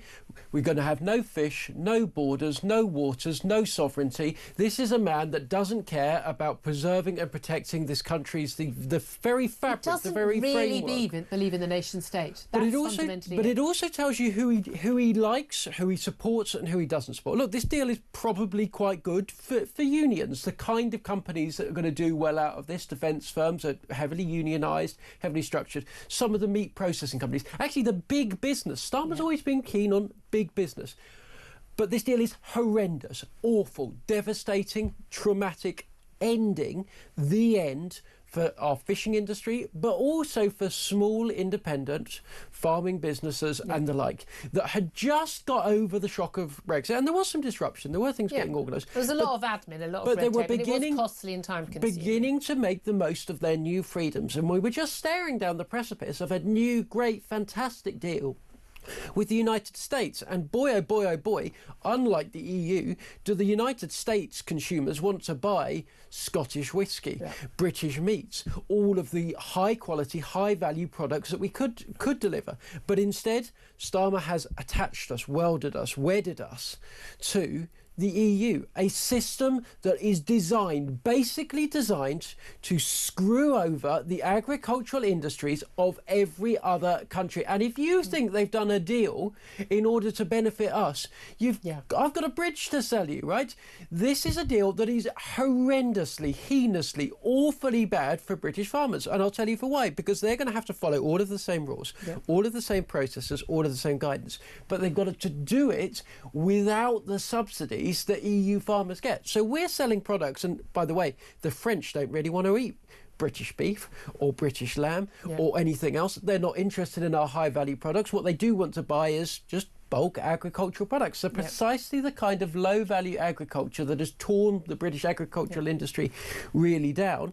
Also, I don't think we sell enough horse meat for the French. Well, quite, but of course they're the experts in relabelling it and sticking it in lasagnas and selling it back to us. But look, that is the but we jest about that, but those really high, really good agricultural standards, those are the standards we just wedded ourselves to. A food industry that was able to sell us secretly horse and pork meat mislabeled as beef for 10 years without anybody detecting it. So let's not pretend, as some of the Remainers do, that this is great. We have higher animal welfare standards by a long way. This deal is heinous, and it just tells us who Keir Starmer does not see as his people. If you're a pensioner, you know Keir Starmer's not with you. If you're a farmer... Because you don't vote Labour on average. Keir Starmer knew that you weren't... Keir Starmer wasn't with you and you knew it. And now, if you're a fisherman, you know it too. This is the most vindictive, political, small p Prime Minister we've ever had. He's got into office on the back of 33% of the public. He's prepared to do everything possible to benefit them. And who is going to get to pay for it? You, if you're listening to this, you didn't vote for him. You go to work, you do the right thing, you're trying hard, you're trying to get on. This Prime Minister is out to get you. But e-gates, passport e-gates, Sam, that's what they'll tell us. Apparently we're going to be allowed to use the e-gates. We've already been allowed to use the e-gates, and it's up to individual countries. Like Portugal lets us. Some airports you can go through, some airports you can't. And it's mostly down to just bad-mannered customs officers who sit there doing sod all because there's only 3 people arriving on a plane from France, and then watching us all sit there with only 1 bloke doing the stamping. It's entirely up to individual countries and individual airports whether we use the e-gates. And you know what, Julia? Look, I volunteer. I'm prepared to queue for 20 minutes to get into Italy in order to save the British fishing industry from being made genuinely, I stand there with my passport and I'm just like, they go, British passport, yes, and proud, I say. My husband just sort of puts his head in his hands as usual. No, but if that's the deal, that's entirely... If they, as we were saying earlier, if they want to make it harder for us to come to the country, and as I've always said, support the countries that make it easy and are welcoming to us. If a lot of people in Spain are saying they don't want you to travel there, don't travel there. We are pretty much their entire tourist industry, which is a huge part of their economy. Fine, if you don't want... Go to Portugal, go to Greece, go to countries where you are welcome. That's what I think. But there we are. Look, there's so much more I want to talk about this. I want to hear your thoughts. 0344 499 1000. Is this a surrender summit? It certainly looks like it so far. We get everything what we understand so far, what has been leaked from the room. God knows how much is going to be in the small print. Good Lord. The thing is, they won't. You can't remember, not only will the politicians, and I mean, Ollie Robbins is the guy who's negotiating. This is the guy who was part of Theresa May's, surrender back in the late teens. These people are full-on Ramonas. They're not just Remainers, full-on Ramonas. They genuinely think that the god-awful, bigoted, ignorant British public, we all got it wrong, and they're gonna just make it better for us because obviously we need to be in the EU. Remember the lovely civilised EU, not like us. And they're going to just take us in by hook or by crook, no matter what. Everyone involved in this, the civil servants, the negotiators, the politicians, and on the other side, all fully signed up to this whole cross-border EU great. Let the technocrats run everything. Don't let the people have their say. They genuinely think they know better than us, and that's the issue. They won't see this as a surrender. They really won't. And neither, by the way, will most of the media reporting it, because they are all fully signed up to this as well. Still remember, very, very, very well-known leading figure, is a senior political editor, a major broadcaster, saying to me back before Brexit, privately, do you support Brexit? but I thought you were clever. I thought you were one of us. He actually said that to me. I'm going to say it wasn't the BBC. I'm just telling you it wasn't the BBC. But yeah, love to hear your thoughts on this. 0344 499 1000. That's what they think of us Brexiteers. By the way, 52% of the voting public. Let's talk just very briefly about Joe Biden. Announcement that the former US president has prostate cancer. Very sad. Wouldn't wish that on anybody. It does sound like it's an aggressive form of prostate cancer, but we understand it was found during a routine physical examination of the former president, but that they do believe that it is a form that can be effectively managed and treated. Now, we know that prostate cancer is incredibly common in older men, particularly a man who's 82 years old. And obviously we hope for the best and we wish him a full recovery. But also most men who have prostate cancer of any age die with it, not of it, thankfully. It's incredibly common. My concern over this, and again, we were talking about this earlier, Sam, I'm not a conspiracy theorist. It's not where I roll. But the fact that we know for a fact that we were lied to for a number of years, not just months, years, about Joe Biden's health when it came to his dementia. It was clear for everyone to see. It was only when it became too obvious to hide during that first leadership debate against Donald Trump. Even Donald Trump, I think, was like, what the hell is going on? That he had to be ousted and forced. And he was dragged kicking and screaming from the standing on the Democrat ticket. They didn't want to get rid of him because they knew their second option was going to have to be Kamala Harris, and they all knew how useless she was. They pretended for a bit, but once the public got sight of her, they realised how awful she was. There was a reason why Donald Trump won. There's a reason why, if I were an American, I would have voted for Donald Trump over her for many different reasons. And the reality is they lied for years about that. The White House media, the White House staff, the whole Democrat system, all the echelons in the party, the Washington media lied to us about it. I don't believe for a moment that this prostate cancer has suddenly been found. However, the timing is very interesting. There's a new book by Jake Tapper, a senior journalist in America, all about basically the cover-up of the former president's health over the years, all looking very embarrassing for the president. And now suddenly we found out he's got prostate cancer, so now everyone has to be nice. I want him to survive. I wish you the very best. But at the end of the day, I think Joe Biden's lied to us. I think Jill Biden's lied to us. The White House press secretary lied to us. The Washington press corps lied to us for years. So now I'm sorry, I don't believe a word you say. Yeah, and the worst of those is, of course, the media. Yep. Who are under a moral and ethical obligation as journalists to tell us the truth, to never get into bed with administrations left or right, good or bad, to always be fiercely independent. They weren't. They lost sense of who they were to Trump derangement syndrome. It happened time and time again. We all knew what was going on, and it's incredibly corrosive because it used to be the case that those kind of basic biographical details about the president, you could trust what was being said. They'd have the annual medical is really... That said, Donald Trump's annual medical is laughable, saying like what his weight is and things. But he clearly doesn't have dementia. But it's the Democrats that lecture us all the time, people on the right, about how corrosive Donald Trump is to standards. And he in public does lie life. 20 times before breakfast. And I'm sure that is true. But they are jointly and equally responsible for the denigration and deterioration of public standards that we have come to expect. And I'm sorry, I don't want to hear it from them anymore. I wish Joe Biden all the best, but any journalist that played any role in covering up the obvious, blatantly obvious, could see it with our own eyes, health conditions that man had, is not fit to be a journalist. It is not fit to report on the news. Absolutely. I completely agree with you. I think that's absolutely shocking behaviour. And again, my thing is, like, even with the politicians who I agree with politically on a specific policy or I'm actually good friends with, I will still take on in this studio. There are no friends when you're having an interview, as far as I'm concerned. It's my job to hold people to account. Interesting, by the way, lovely Labour backbench MP Mike Tapp, who was tweeting that he won't come on Mike's show or my show because we're entertainment presenters and not journalists. I think the problem is that the last two times he's been on, he's had his backside handed to him and just been laughed out of court by everybody in the on social media because of his failure to answer sensible questions and absolutely just talking utter nonsense. So sorry, Mike, that you're not up to it. But, I'm sorry I interrupted you when I was interviewing you, but you did keep saying things that weren't true. That was kind of the problem. But you're welcome on Anytime, mate. Always, all comers welcome here. Let me just read you some breaking news about a man called Abu Wadi. Do you remember him? He was in the news a few months back, and he's a Palestinian man. He's also known as Mossab Abdul Karim Al-Gassas. He's believed to have arrived on a small boat. He was brought ashore in Kent back in March this year.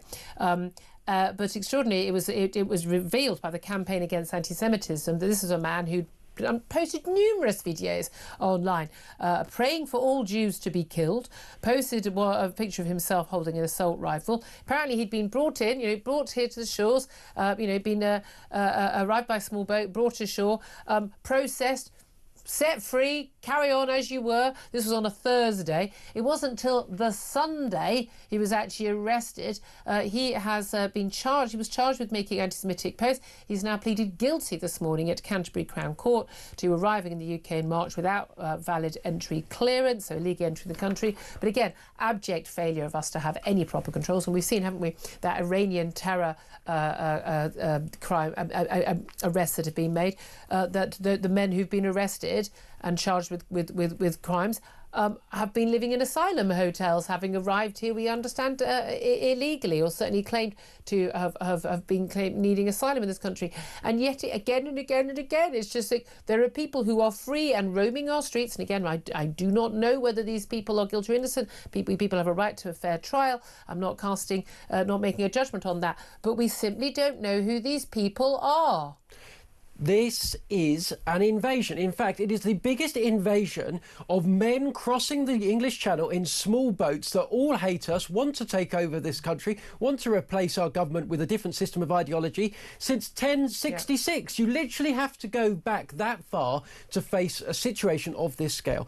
Time and time again, fighting age men coming into the UK with proven, demonstrable, historic records of hating this country and everything we stand for. Open social media posts. And are we just to assume that somehow, mysteriously, magically, by virtue of being put up in the Premier Inn in Slough for 6 months, that they're going to come out loving us, loving our values, ready to fit in, ready to leave all of their values and barbarism behind? And in many cases, they are barbaric values. I'm afraid that, certainly compared to where we are now, I'm afraid if you believe some of the things we have seen asylum seekers in this country coming in with views about women, that you're barbaric. I believe if you come over here thinking that all Jews need to be put to death, that is barbarism. Yep. We have seen it time and time and time again. I don't want to see it anymore. Keir Starmer, you promised to smash the gangs. Mike Tapp promised to smash the gangs. That's how he got elected in Dover. It's time for you to make good on the promises you made. And Mike, by the way, looking at what happened with your local council elections, I think reform are coming to cash in on that. Yeah, exactly. Good luck with promise. that. Yeah. Can I just go, before we go to break, I wanted to ask you what conversation we had with Natasha Hausdorff a little bit earlier, lawyers for Israel, talking about, we've got this Israeli offensive in Gaza, and they're basically seeking to the Israeli troops are pretty much withdrawn. Like now they're going back in again. They are going to be allowing more food supplies back in. I think that's a concern for any right-thinking person. Although, again, there's no other war we're expected to supply the enemy. Because these civilians aren't the enemy. No, but they're being used by the enemy as a weapon, effectively. Do you think that was the right thing for Israel to do? Because it's interesting that Hamas, we understand, at the weekend sort of came back to say, in return for a ceasefire, we'll release more hostages. Everyone says you only get hostage releases when there's a ceasefire. No, you only get a ceasefire and then hostage releases when there is war. Because at the end of the day, that's the only language Hamas understands. Firstly, I actually think there's far fewer hostages in Gaza than they're made out to be. But by the displays we've seen with hostages being released, I think the level of complicity in what Gaza is doing. Just remember, Hamas aren't necessarily unpopular in Gaza. Okay, you're saying far fewer. You think more live hostages, or sorry, I'm saying there's far fewer civilians. Civilians. Civilians. Sorry. I think there's too many in Gaza. I'm more than happy with the current regime. I think institutional anti-Semitism has been. They've been living under that propaganda for decades. For a very long time. But no other country on earth has been expected to prosecute a war in the same way that Israel has. No. And Israel has, in my opinion, demonstrated remarkable, historic, unprecedented levels of control, restraint in dealing with this. And time again, how is that restraint repaid? With more terrorism. Yeah, and again, all of the criticism, we've had BBC Verify, criticising this attack on hospital grounds, where clearly, we know that Mohammed Sawar later took over from Yahya Sinwar as his brother, as leader of Hamas. He was killed, we understand, in tunnels around there. Oh, but absolutely, Hamas aren't putting tunnels and command and control centres under hospitals. Just finally also on Israeli entry to Eurovision. I thought it was very telling. I mean, protests. A young British bloke from Youth Demand, you know exactly what he looks like. You know what I mean? You can just picture him right now. Basically being arrested and wrong with another Palestinian flag. He wanted to throw blood over the Israeli entry as Yuval Raphael. She is a young woman who turned to singing after she survived the Nova massacre. It's her first music festival she'd ever gone to. She and 50 other people hid out, trying to carry away from the gunmen from Hamas. They just shot in, threw grenades and shot in. And she basically, advice of her father, and we've got it all on video, he said, just hide, play dead. Everyone just play dead. And she survived, under people's dead and dying bodies. She was able to survive. And some little squirt from Youth Demand wanted to throw blood over her to make a protest about Gaza.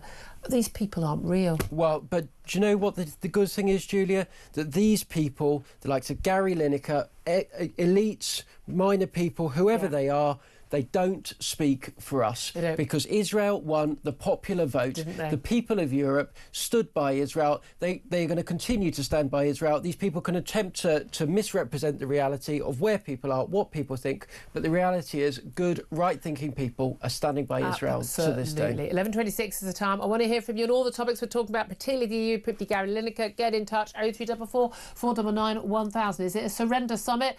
And is it great that Gary Lineker has finally surrendered to the BBC calls for him to go? I'd love to hear your thoughts. 0344 499 1000. This is Talk.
We've probably had more immigration every single year than we had in the whole period from the Norman conquest to the Second World War. Initially, people blink. But these are facts, and the population of the country is changing, and it's really started changing very, very rapidly, very recently. So in the mid-90s, I mean, white British, you almost have to apologise for using the term, but the government has that as a term in the census. And the white British share of the population was well over 90% in the mid-90s. It's changing dramatically, it's changing rapidly.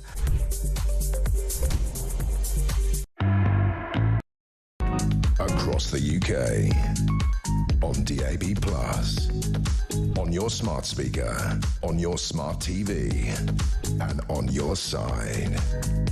This is Talk. Good morning. This is Talk the Home of Common Sense with me, Julia Hartley-Brewer. Sam Armstrong also still with us.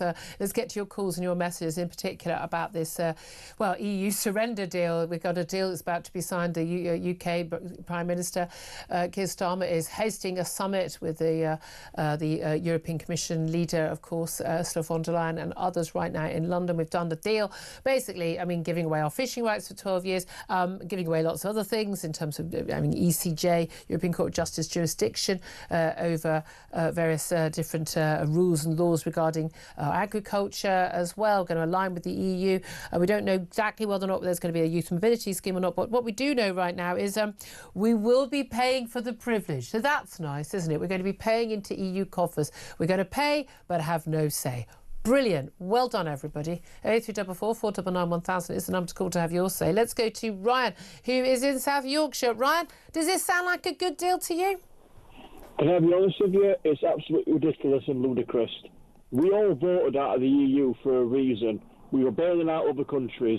We were sick and tired of being taken advantage of, sick and tired of being money sent all over to other people coming over doing jobs that we couldn't do. It was an absolute farce. We all voted out because we were sick and tired of it. Now we find out he's got this new deal going through what's supposed to benefit us. We voted out of the EU because we wanted to be independent from the country. We didn't want anything to do with any other country. And yet... Well, we did. No, my thing is, I voted to leave, but I'm very happy to have close ties with the EU. In the same way I want to have close ties with America and Australia. But my thing is, I don't need to have those countries having a say over the laws in my country or anything that affects me and my family or any business I run. I don't see why those countries should have a say. We don't give away those rights to any other organisation or body or bloc or country. Julia, I absolutely 1,000,000% agree with you. Other countries shouldn't be making opinions about how the rules and regulations of our country. We don't do that to any other countries. Why would we? But that's the thing. I mean, if you're going to look, even if you do a deal with Canada or you do a deal with India, whatever, you can't basically just ship stuff into the EU that doesn't obey their rules. That's fine. But most manufacturers in this country don't ship stuff to the EU. So why should we all obey EU rules? We may find we want to keep obeying EU rules, or we'll have higher standards, as we do, for instance, on animal welfare, way higher than EU rules. In which case we can still ship it there, but we keep our higher standards. But it's when the European Court of Justice gets the final say and we agree to obey whatever their rules are, whatever they are in the future, seems to me might be a problem. I get that. I just don't understand, though, why this deal even happened. I mean, like I said, we voted to leave the EU for a reason. We didn't want it to be we didn't want nothing to do with it. We wanted to go out of it. Now Labour's decided to say, oh, we'll go back to the EU. Well, hang on a minute. Everyone who voted out for a reason. This is why, and I mean for the greatest of respect when I say this, I'm 38 years old. In 38 years, I've lived in a Conservative and Labour government. And do you know what's changed? Nothing but the minimum wage. And it's got a hell of a lot worse for this country. Yeah. If it's up to me, I'd get reform in there. I voted for reform when they were campaigning. I want them in the office to sort the country out because this is ridiculous. Now we're going to have an EU deal and all that other stuff. We aren't even considering the people's opinions or people's who voted out. We didn't vote out for the sake of it. We voted out because we wanted out. I know. Well, they think but they think we voted out because we didn't understand and because we're bigots. Well, that's ridiculous. No, but trust me, they absolutely do think that. And I agree with you. They don't care about our voting system. They don't care about us as people, our opinions, and yet they're allowed to get away with this. Well, the sooner they get out of power, Labour, the better. I mean, I will. If I had all the money in the world, I would give it to Al Farage, to him to get into the office to sort this whole country out, because I don't believe in Britain anymore. I do not believe in Great Britain anymore. I mean, I'm a British citizen. Yeah. I was born in Britain. I live here. You know what I mean? Yeah. But based on what I've seen over my lifetime, and now this deal, it's just we've been sold out. Ryan, I think a lot of people will feel the same way. Really appreciate your call. Thank you very much indeed. Let's go to Herbie, who is in Harrow. Certainly one of the groups of people that the Prime Minister doesn't appear to care much about is people working in the fishing industry in the UK, because we've given away our rights to fish in our waters for the next 12 years to the EU. What do you make of that? Julia, what a nasty, nasty shock to receive that news this morning, that our country is doomed because we've got some idiot running the country that doesn't care about UK or anything else. Our fishing industry's finished, our farming industry's finished, and does this man care? No. It's time for us to now stand up and unite. I want the fishermen and I want the farmers and I want the people to get together and march against this government at Westminster. We need to take control. This man is destroying our country. We're giving away our rights for 12 years. He has no right to do that. They should be limited to the Tribune office. He does. I hate. Now that's an interesting point. I mean, yeah, exactly. Could that be redone? I mean, that could always be renegotiated because you can. You do have the ability, if you're a new Parliament, to renegotiate deals. That people seem to think, oh, it's done forever. That's not the case at all. You say he hasn't got the right to do it. He does. He's the elected Prime Minister of this country, and he's got a massive, massive majority in Parliament. When people chose to not vote Tory or to vote for another party, and therefore the next big party was going to get in, Labour, we knew his stance. We knew he didn't believe in Brexit. We knew he was going to try and undermine it. Why the surprise? Well, no, but Julia, we can't just destroy the country by giving away our laws, by giving away our... They did that for 40-odd years before we left the EU. Yeah, but we should have... We voted to come out of all of that, but nothing's happened. But we didn't know what we were doing, Herbie. Remember? We were all... Apparently, there was a big red bus, and we all got a bit confused, and we were all busy being bigoted, and we were a bit stupid, because not everyone went to university. That's what they think. Yeah, but Julia, I voted not to go in when it was first started in the 70s. Yeah. When Ted Heath took us in under false pretenses again, under lies. You know, it's time for people to wake up. It's now time to revolt against this government. We can't let them destroy this country. Look, the illegals have got a mate in number 10 by coming over here and doing what they want to do because he does nothing. He doesn't arrest anybody. Your previous message earlier on about the illegal immigrant that came over here. You know, for God's sake, how much more can we take? Do you know what? That's the question. And we should just make that our question every day, shouldn't we? How much more can we take? Herbie, thank you. Great call. Really appreciate that. Sam Armstrong, in response to what Herbie and Ryan had to say? People are furious, but I hate to break it to everyone, we have got 3 or 4 years left with more of this, and if Reform and the Conservative Party cannot get their act together, if there cannot be either one party breaking through and knocking the other one out, or the two of them coming together, the reality is, if Keir Starmer can get back his vote share up to 30%, and it's not difficult for him actually, he just needs to squeeze the Greens and the Lib Dems, etc., I feel we could be looking at 10 more years of this, and then there won't be a Britain left. What? I mean, literally, there won't be a Britain left. Will the last left. one here shut the lights off? Yeah, absolutely. 11:37 is time. Love to hear your thoughts on that. 0344 499 1000. Up next, we are going to be talking about prisoners could be told to fill potholes and clean bins under government plans for review of sentencing. Love to hear your thoughts on that as well. We'll be talking to Danny Shaw about that. This is Talk, the home of common sense.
on DAB+, on your smart speaker, on your smart TV, and on your side.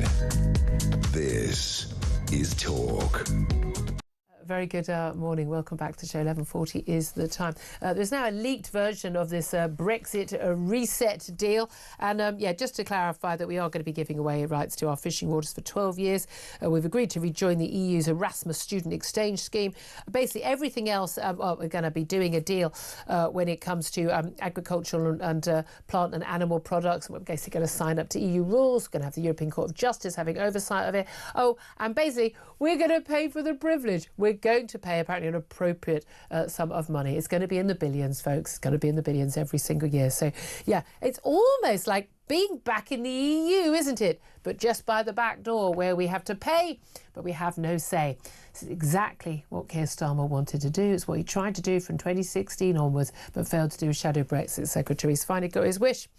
Love to hear your thoughts. 0344 499 1000 is the number to call. Love to hear your thoughts on this next story as well.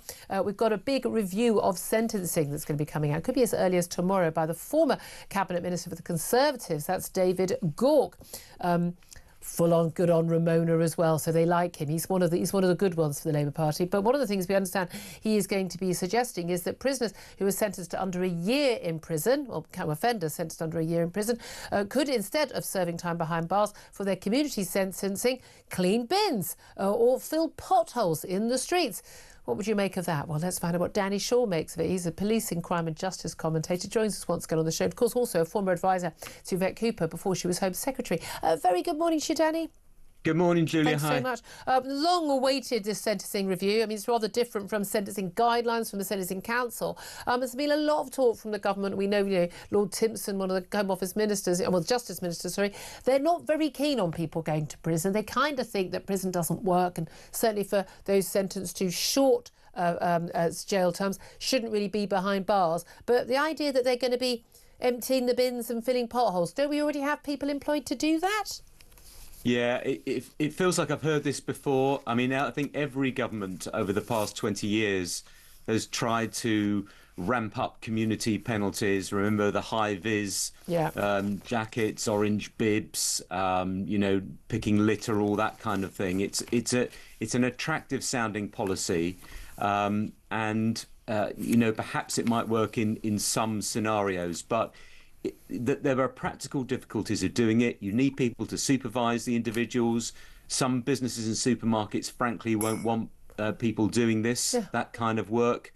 Then you have to think about the potential risk to the public. So there are lots of factors to take into account. The main aim of David Gauke's review, which, as you say, is going to be published, we think, this week, is to make recommendations to cut the prison population, because we know that the population is expanding. There aren't enough places. Without some measures being taken, simply there won't be enough room in jails. And this is one of his ideas. He was very keen when he was the Conservative Justice Secretary, when Theresa May was Prime Minister in 2019, before Boris Johnson took over. He came up with the idea of basically barring people from going to prison for less than 6 months. That would have become law had Johnson not replaced May. Yeah. Not a popular measure for an awful lot of people. The argument always seems to be from, and these tend to be the sort of, I mean, I know David Gauke well, he's been on the show many times in the past, where it's a bit hand-wringing sort of liberal, which is this idea that, well, short sentences don't achieve anything, so that's an argument not to sentence people to short sentences. A lot of people might say maybe a longer sentence might be more appropriate in some cases, but then the question is often for a lot of people is who gets put behind bars, because it's one thing, with Lucy Connolly's appeal last week, people say, mum who's got, a childminder with no criminal record, there's no reason for her to be behind bars whatsoever. She hasn't actually, she's not a threat to the public. But when you've got, say, a shoplifter, okay, so they're not, you might say, a physical threat, but how many hundreds of shoplifting cases are we going to allow someone to get done for before we go, at some point you have to go behind bars?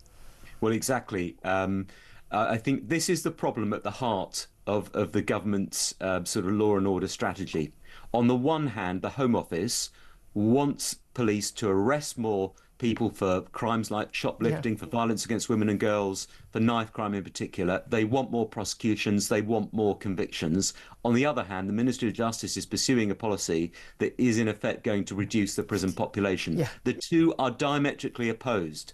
And I think most people would completely sympathise with the Home Office position. You know, we've been too lenient on shoplifting. It's got out of control.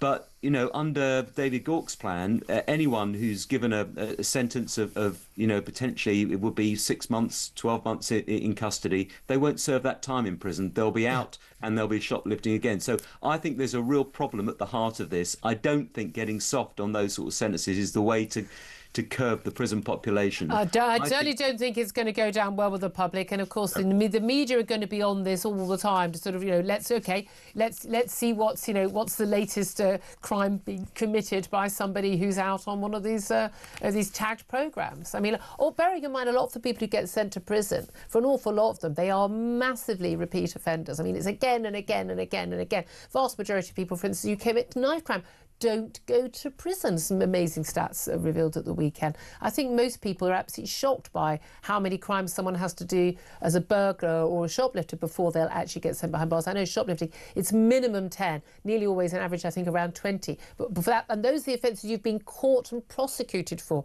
not let alone actually committed and are not being caught for. And I think the British public is going to go, nope, this doesn't work for us. Yeah, I agree. I think there's real jeopardy in this for the government in these proposals, which they will probably accept David Gauke's plans. I mean, there is one other aspect that I think has been reported on today I would agree with, which is trying to remove more foreign national prisoners from our jails. Some 10,500, aren't there? Over 10,000. That's about 1 in 8 of of all the prisoners are actually foreign nationals. And there are some plans being put forward to sort of speed up the removals in various ways. It's quite complex. I think the difficulty is that you've got roughly a third of those 10,000 are actually on remand, so you can't remove them until they've had their trial. And the other problem is that you do have difficulties in making agreements with some foreign governments about taking them back. What I would do is actually I would pay some of the foreign governments to house them in their prisons, because it would probably be more cost effective to do that. And I think that's the sort of approach the government should be looking at. And in those cases also, we do want to make sure those people are behind bars. Often they are be committed some very, very serious crimes indeed. Really appreciate you joining us. Danny Shaw, policing, crime and justice commentator. Thank you for that. Sam Armstrong, look, you know, this ain't going to wash the British public. And it's not a right-wing thing. Labour are completely out of touch when they think about this. Now, when Tony Blair talked about we're going to be tough on crime and tough on the causes of crime, that's fine. Of course, it's much easier not to be a knife-carrying yobbo if you've had a happy family life and you're not surrounded by gangs on your local estate. Yeah, absolutely. But at the end of the day, people think that criminals should be deterred, they should be punished, and they should be locked away. They think it for good reason, Julia, because these are dangerous and violent people. Now, they're going to come up with some nonsense about how everyone that's magically dangerous is going to be excluded from the scheme. Just remember who got released last year. One was Jason Hoganson, 53 years old. He was in prison for harassing and assaulting his ex-girlfriend. He was released early from prison under Keir Starmer's scheme. He went immediately back to her house, beat her again, harassed her again, went on the run, and I think he later died. But these are the kinds of people we are letting out. Well, those people we're letting out because we've got space. And the idea of this new sentencing policy is that we don't put them behind bars in the first place because we haven't got the space for them, because we're trying to build more prisons, but even the prisons we're building aren't going to be enough. Well, we found 500 spaces magically, mysteriously after the riots last year, and last Thursday I spent the day sat in the Court of Appeal watching as Lucy Connolly was there in tears, crying. A 53-year-old mum of one that had no previous criminal history, who had a tweet up for 3 hours. She deleted herself. She apologised. We managed to find a cell for 31 months to keep her I'm not there. even allowed any weekend review. Just we have to go to a quick break. But did she, we were expecting a decision from the court on Thursday, but it didn't come. We're told it's going to be a written judgment. Well, when is it going to happen? I think actually I can say it's now going to be an oral hearing. It's going to be scheduled some point in the next week or so. In the next week, so but that was another weekend that daughter has spent without her mum over a tweet, Julia. Yeah, deleted by her. Yes, exactly. Bad tweet, but a tweet. Yeah, but actually no one was harmed as a result. It was a horrible tweet, but no one was harmed as a result of that tweet. Exactly. 11:49 is the time. We're going to take a break. We're going to find out why so many of our young people are completely and utterly convinced that amazing, iconic parts of our country like Stonehenge were built by black people. And of course they weren't, but that's what the history textbooks are telling them. We'll talk about this with former head teacher Tim Clark. This is Talk Home of Common Sense.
If your assets are more than £1 million, they want to then tax you 20% on that, which is half the usual rate.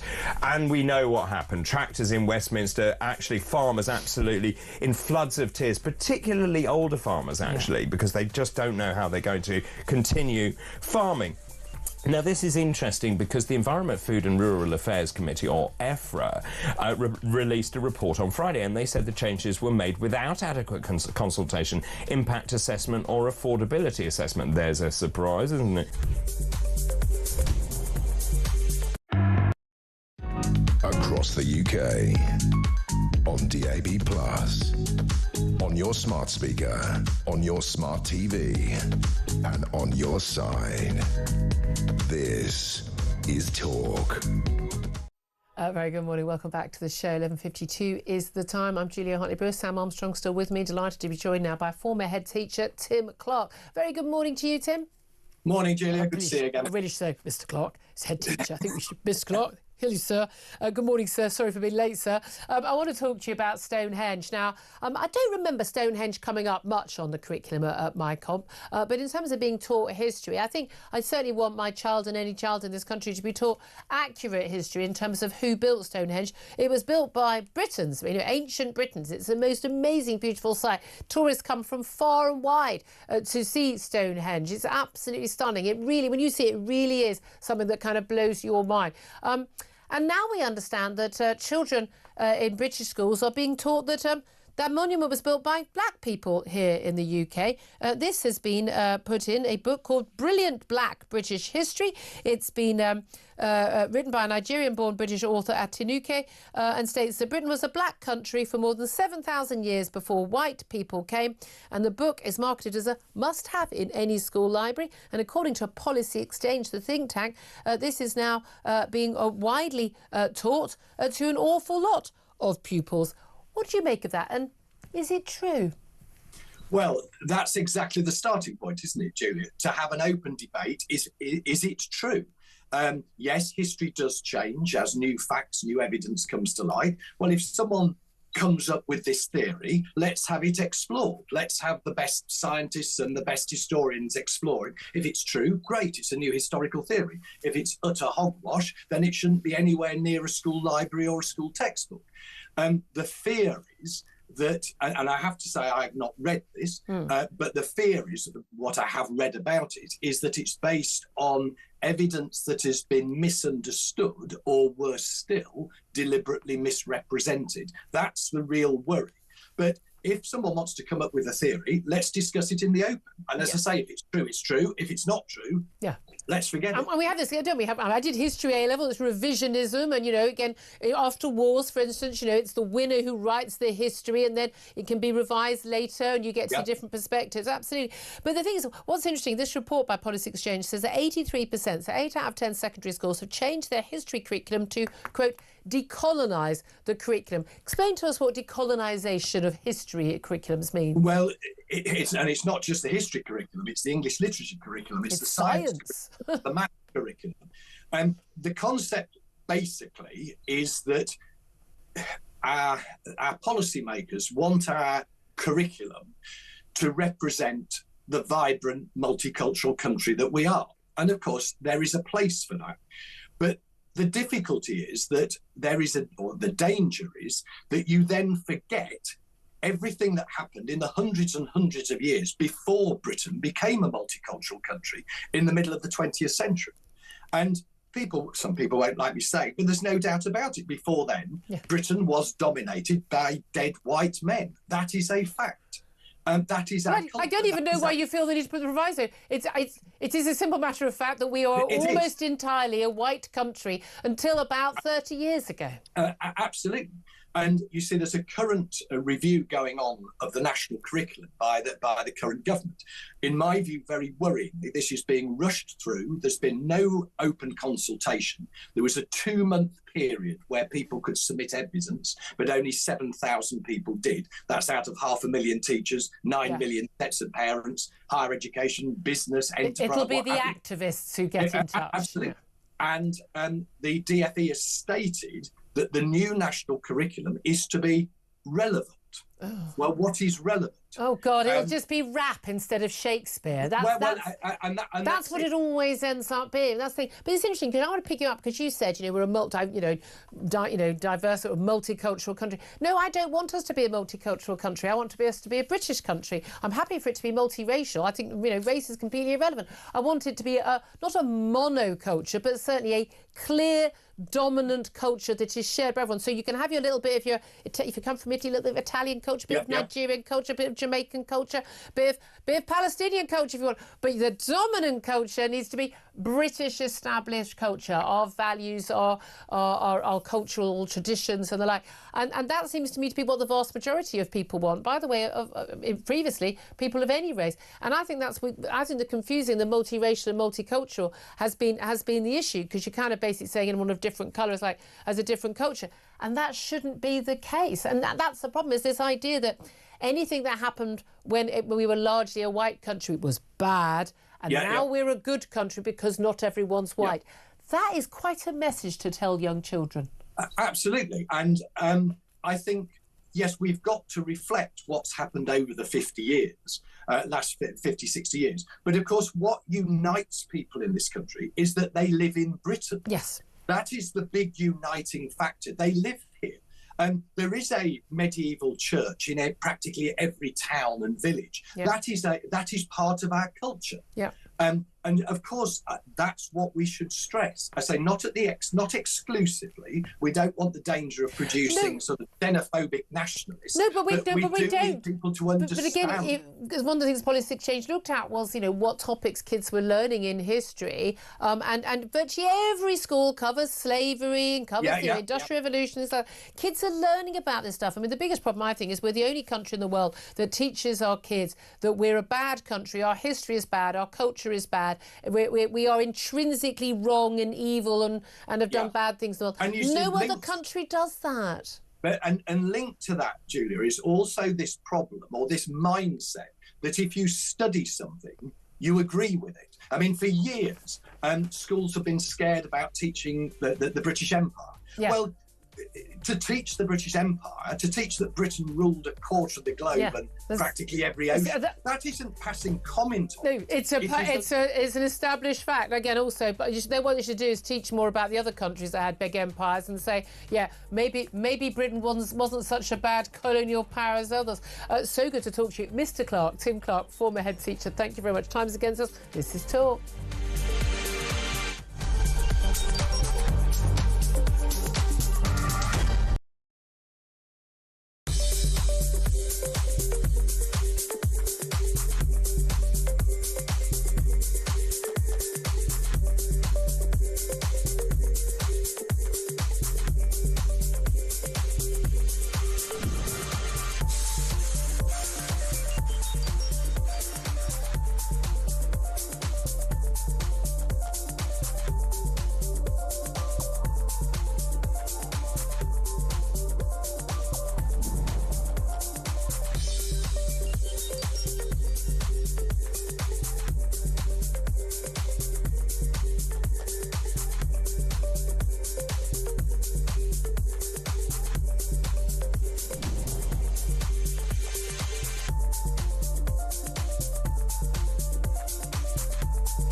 Across the UK, on DAB+, on your smart speaker, on your smart TV, and on your side.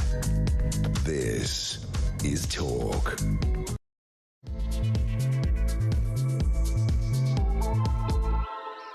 Very good afternoon. Welcome back to the show. This is Talk, the home of common sense. Very much appreciate you joining me, whether you're on DAB Plus radio listening to us or on your smart speaker, or watching on YouTube or your connected device. Great to have your company. Got another hour to go before Ian Collins is here.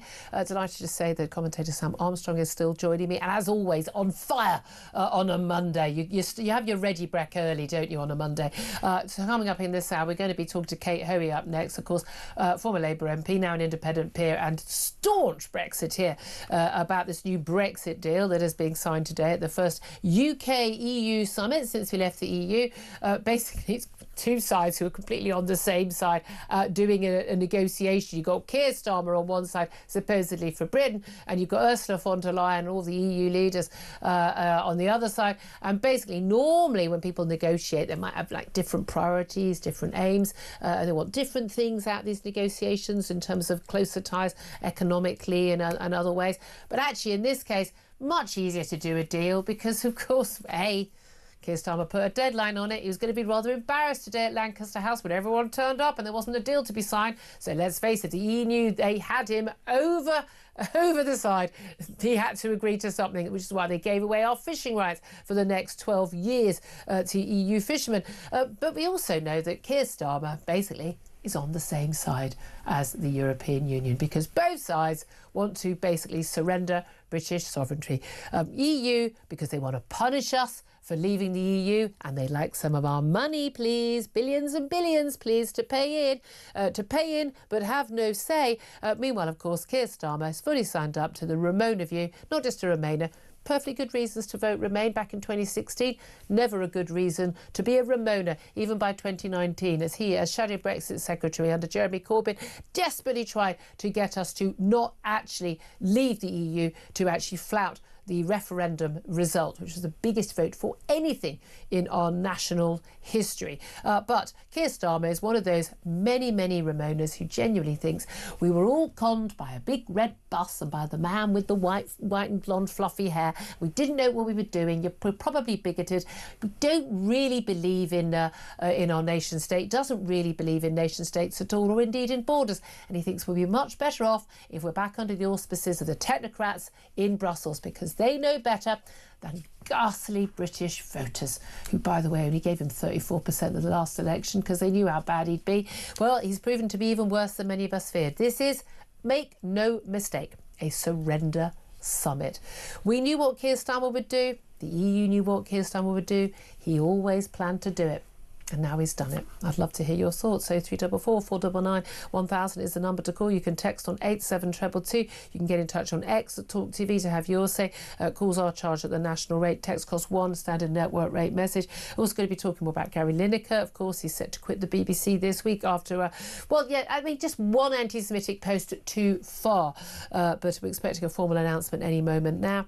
We're also going to be talking about Labour considering introducing a 3-child benefit cap in a bid to appease backbench welfare rebels.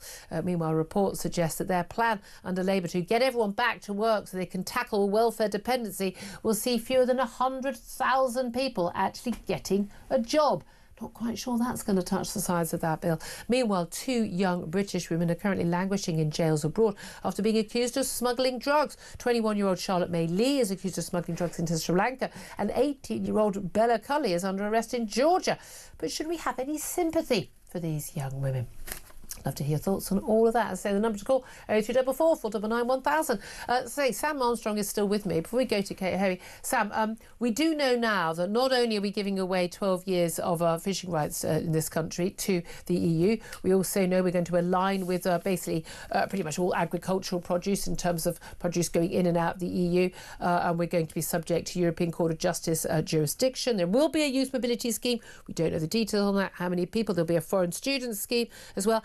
And extra, we get to bid for some of those defence contracts to rebuild Europe's defences, so that's good. We are going to probably, maybe, depends on the country, on the day, be allowed to use e-gates and not queue up for so long. But we're going to pray for the privilege.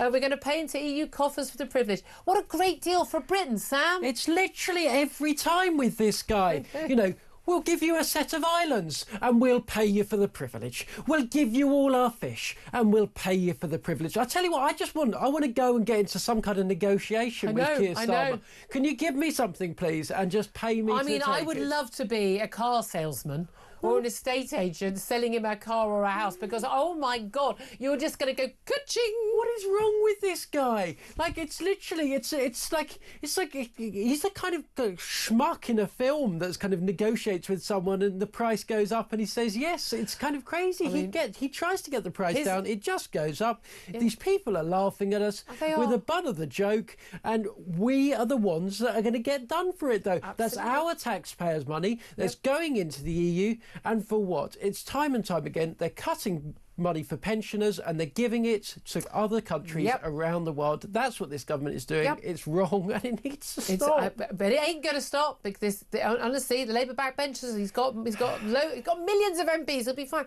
Listen, we're going to go to Kate Hoey. Just want to confirm, though, the BBC has confirmed that Gary Lineker will leave the BBC after match day, actually on Saturday, following his now deleted Instagram post criticised as anti-Semitic, because it was anti-Semitic. The statement from the BBC that he wrote in the statement, sorry, I recognise the error and upset that I caused, to reiterate how sorry I am.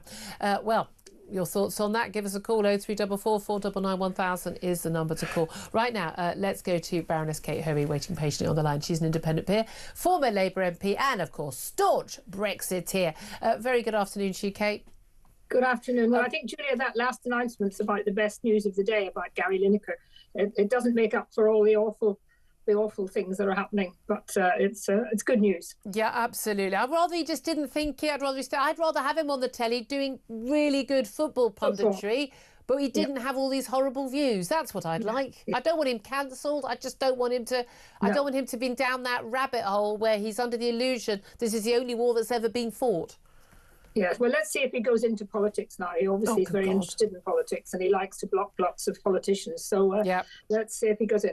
Yeah, absolutely, absolutely. Right, look, let's talk about the EU and this summit. I mean, it's been called a surrender summit even before we knew what was coming in. We've had details coming in from about 7:30 this morning about what is likely in the deal. We've seen it published. We're about to sign it. We're now pretty clear what's going to happen. I've gone through some of the details. Is it a surrender summit? Is it a surrender deal? Well, I think it's the beginning of a real sellout of the referendum result. Of course, he's going to make it very clear that we're not going back in because he'd have to have another referendum for that. But he keeps saying that. Reality is we are moving very quickly towards a situation where we're becoming a rule taker again. And it's even worse now because we don't have any say at all, because we don't have any members or any involvement. But we're going to be told what to do. Yeah. And for what? I mean, you put it brilliantly there. You can really find very, very little. They will try to present all the positive aspects. The defence thing is not positive. I think it's actually a very serious concern, because we are really beginning to move away almost from NATO and go back at seeing some kind of European issue. And I think the other problem is with this trying to align completely with EU rules on food and agriculture is what is America going to say about that? What's going to happen to our other trade deals, which were actually and the deal with the US is not, it's not signed and sealed at all. There's still ongoing talks. But if we're going to align ourselves not just with EU agricultural, farming rules today, but again, this key phrase, and everyone said, look at this key phrase, dynamic alignment. And you've had to deal with this in Northern Ireland, we're basically still having to go along with these rules. So if the EU changes the rules, we have to go along them. Well, you can't do a deal with the US or anyone else on any of these, on trade on these goods,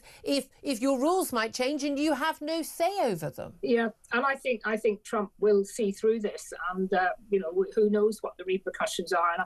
And I have to say that long term, whoever the president of America is, I would prefer to be really close and involved with the United States than the kind of alignment that we're looking at. And this is the key thing. And again, I know one of the arguments that was made, the key arguments from the Remainer side back in 2016 was that, these were of course, the biggest single, bloc that we do of trade with is the EU, although actually we do more trade as an individual country with the US. But, the EU was closer, of course, when it comes to animal products, agricultural products and lots of other sales of actual goods rather than services. It was more, of course, we're going to do more sales closer to home, and that would make sense. But the reality is, as Brexiteers pointed out, the EU is not a growing bloc. We can have more and more members, but it is not thriving economically. Indeed, it is really in the economic doldrums, in some places rather more than we are. And there are always growing economies across the Atlantic, on the other side of the world in Asia, which we should be trying to be doing deals with, say, like India,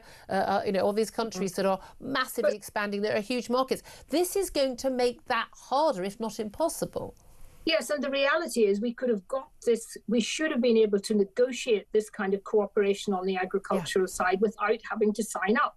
I don't know who's been doing, well, I do know who's been doing our negotiating, and it's the same people who did it last time, only for a different government. And I mean, the Conservatives shouldn't get off the hook on this, because of course they allowed a lot of these things to happen. The fishing thing originally was shocking. And I mean, I just feel so sorry and angry at now what is happening to the fishing industry, just like they're trying to destroy the future for young farmers in the future because of the inheritance tax. Yeah. This is now going to really destroy the future of many of the young fishermen who were hoping that at some stage they would get back control of our own water. I mean, that was one of the key things. I mean, we know it was a real sticking point, the French and the Spanish, but particularly the French. This has been a massive sticking point. We've just given in. But they had Keir Starmer over a barrel. He arranges a summit. There's going to be this announcement. We're negotiating the deal. And they're like, well, we want 12 years. But what's he going to do? Otherwise, he's going to turn up to a summit and he's not got a deal. They had him over a barrel. The man couldn't negotiate his way out of a shoebox. I know, but you see, he loves being on the stage, doesn't he? He loved that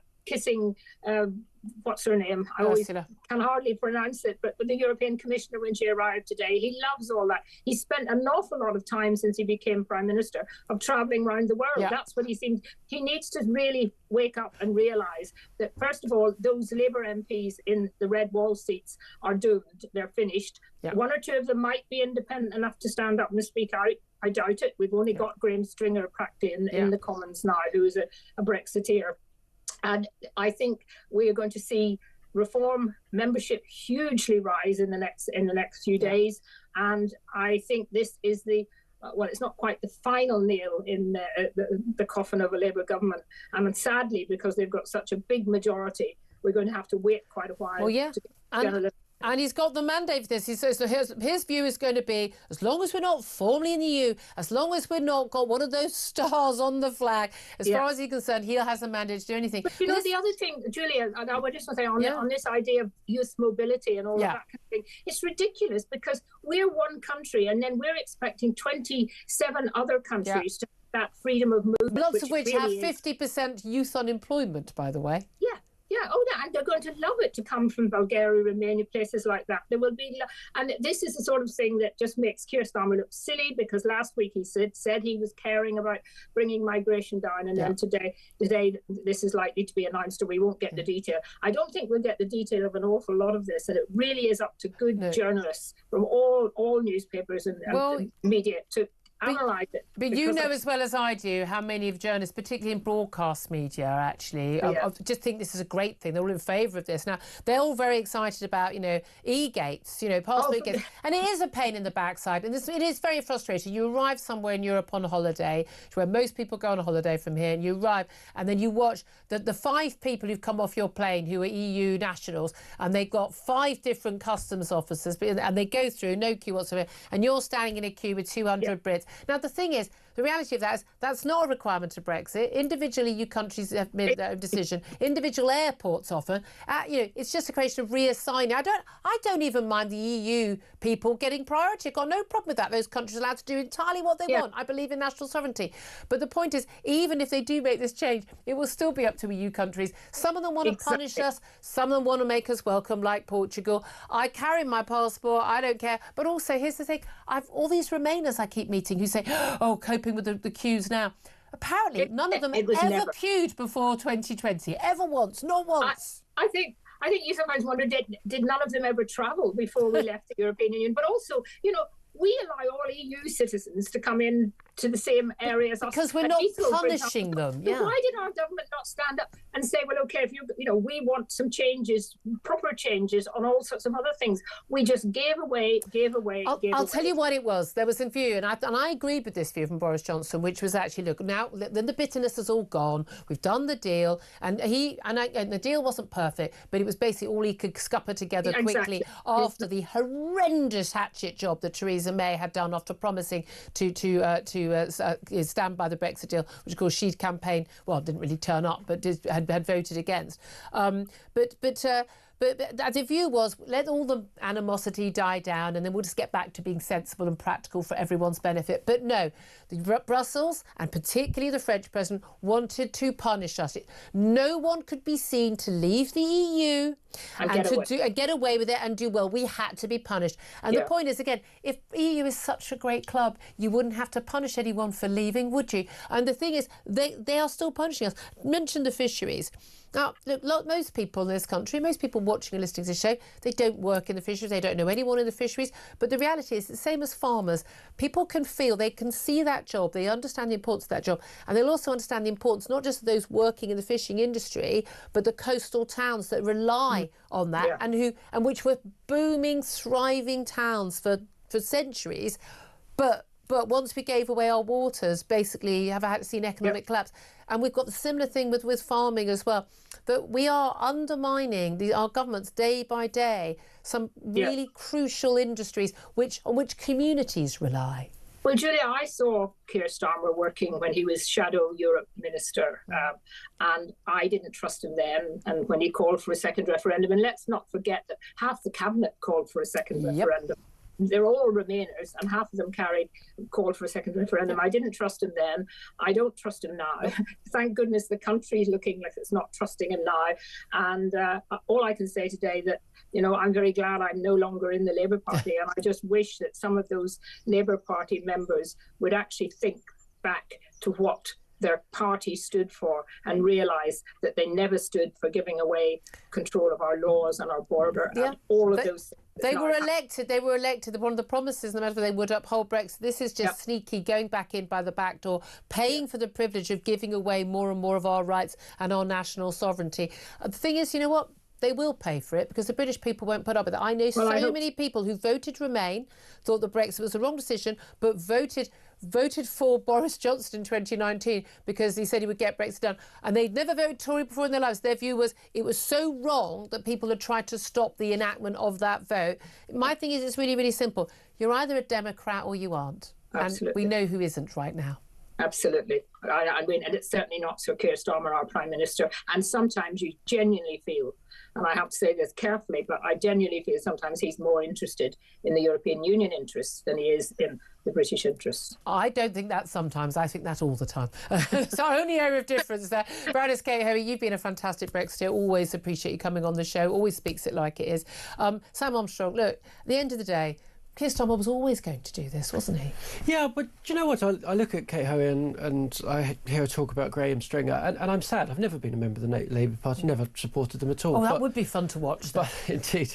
But there was a time where the Labour Party, the Labour movement in this country, stood by the interests and values of British working people. They stood up for them, and they were rooted in the communities that they represented. Working people, working men's clubs, working men's industries, their interests and values. That tradition died, and it died a long time ago, but it is now getting to the stage where it is totally extinct within the modern Labour politics. And that is a pity, and it is a shame, because working people are crying out for representation, because when you don't have representation, you get exactly what we're seeing now, which is your interests aren't getting looked after. You get let down time and time and time again, and it is beyond sad that within a generation the Labour Party has gone from the voice of working people to their wholehearted, devoted enemy. Yeah, absolutely. And again, they genuinely do feel that, you know, technocrats and bureaucrats do it better. That's the key thing. Just before we go to a break, and I've got lots of calls coming in on the Brexit betrayal, also on this other topic, Gary Lineker. It was confirmed at midday that Gary Lineker is going to leave the BBC after Match of the Day on Saturday. That's going to be his final show on the BBC. He, of course, had that deleted Instagram post that was criticised. Again, it's criticised anti-Semitic. It was anti-Semitic. If you put a rat emoji on a post about Israel, that is a basic blatant anti-Semitic trope. And again, someone who talks about this subject pretty much non-stop. You'd think Gary would have known about this. He insists he didn't know about it. He has been Hamas's useful idiot. Do you think he's going to carry on being Hamas's useful idiot? He's still got a massive reach on social media, on Twitter and Insta and everything else. Well, they thought it was all over. It is now for Gary Lineker. But look, his comments are incompatible with his role at the BBC. Look, I would defend the right of employees of any organisation anywhere to express themselves online. And look, I'm actually reassured that there are idiots like Gary Lineker that can get called out, and he has been publicly shown to be exactly what he is, which is someone who's going down a very dangerous rabbit hole. And, you know, people should be able to say it. But the BBC is just a little bit different. The BBC, the civil service, you're employed by the taxpayer, licence fees basically. We're forced to pay for you. We have to pay for you, and the trade-off for that, the trade-off for having that enormous platform, that enormous publicity boost, which has done him very well, he's got a big crisp promotion deal and all the rest of it, he's done very well out of it, is that you keep your politics to yourself.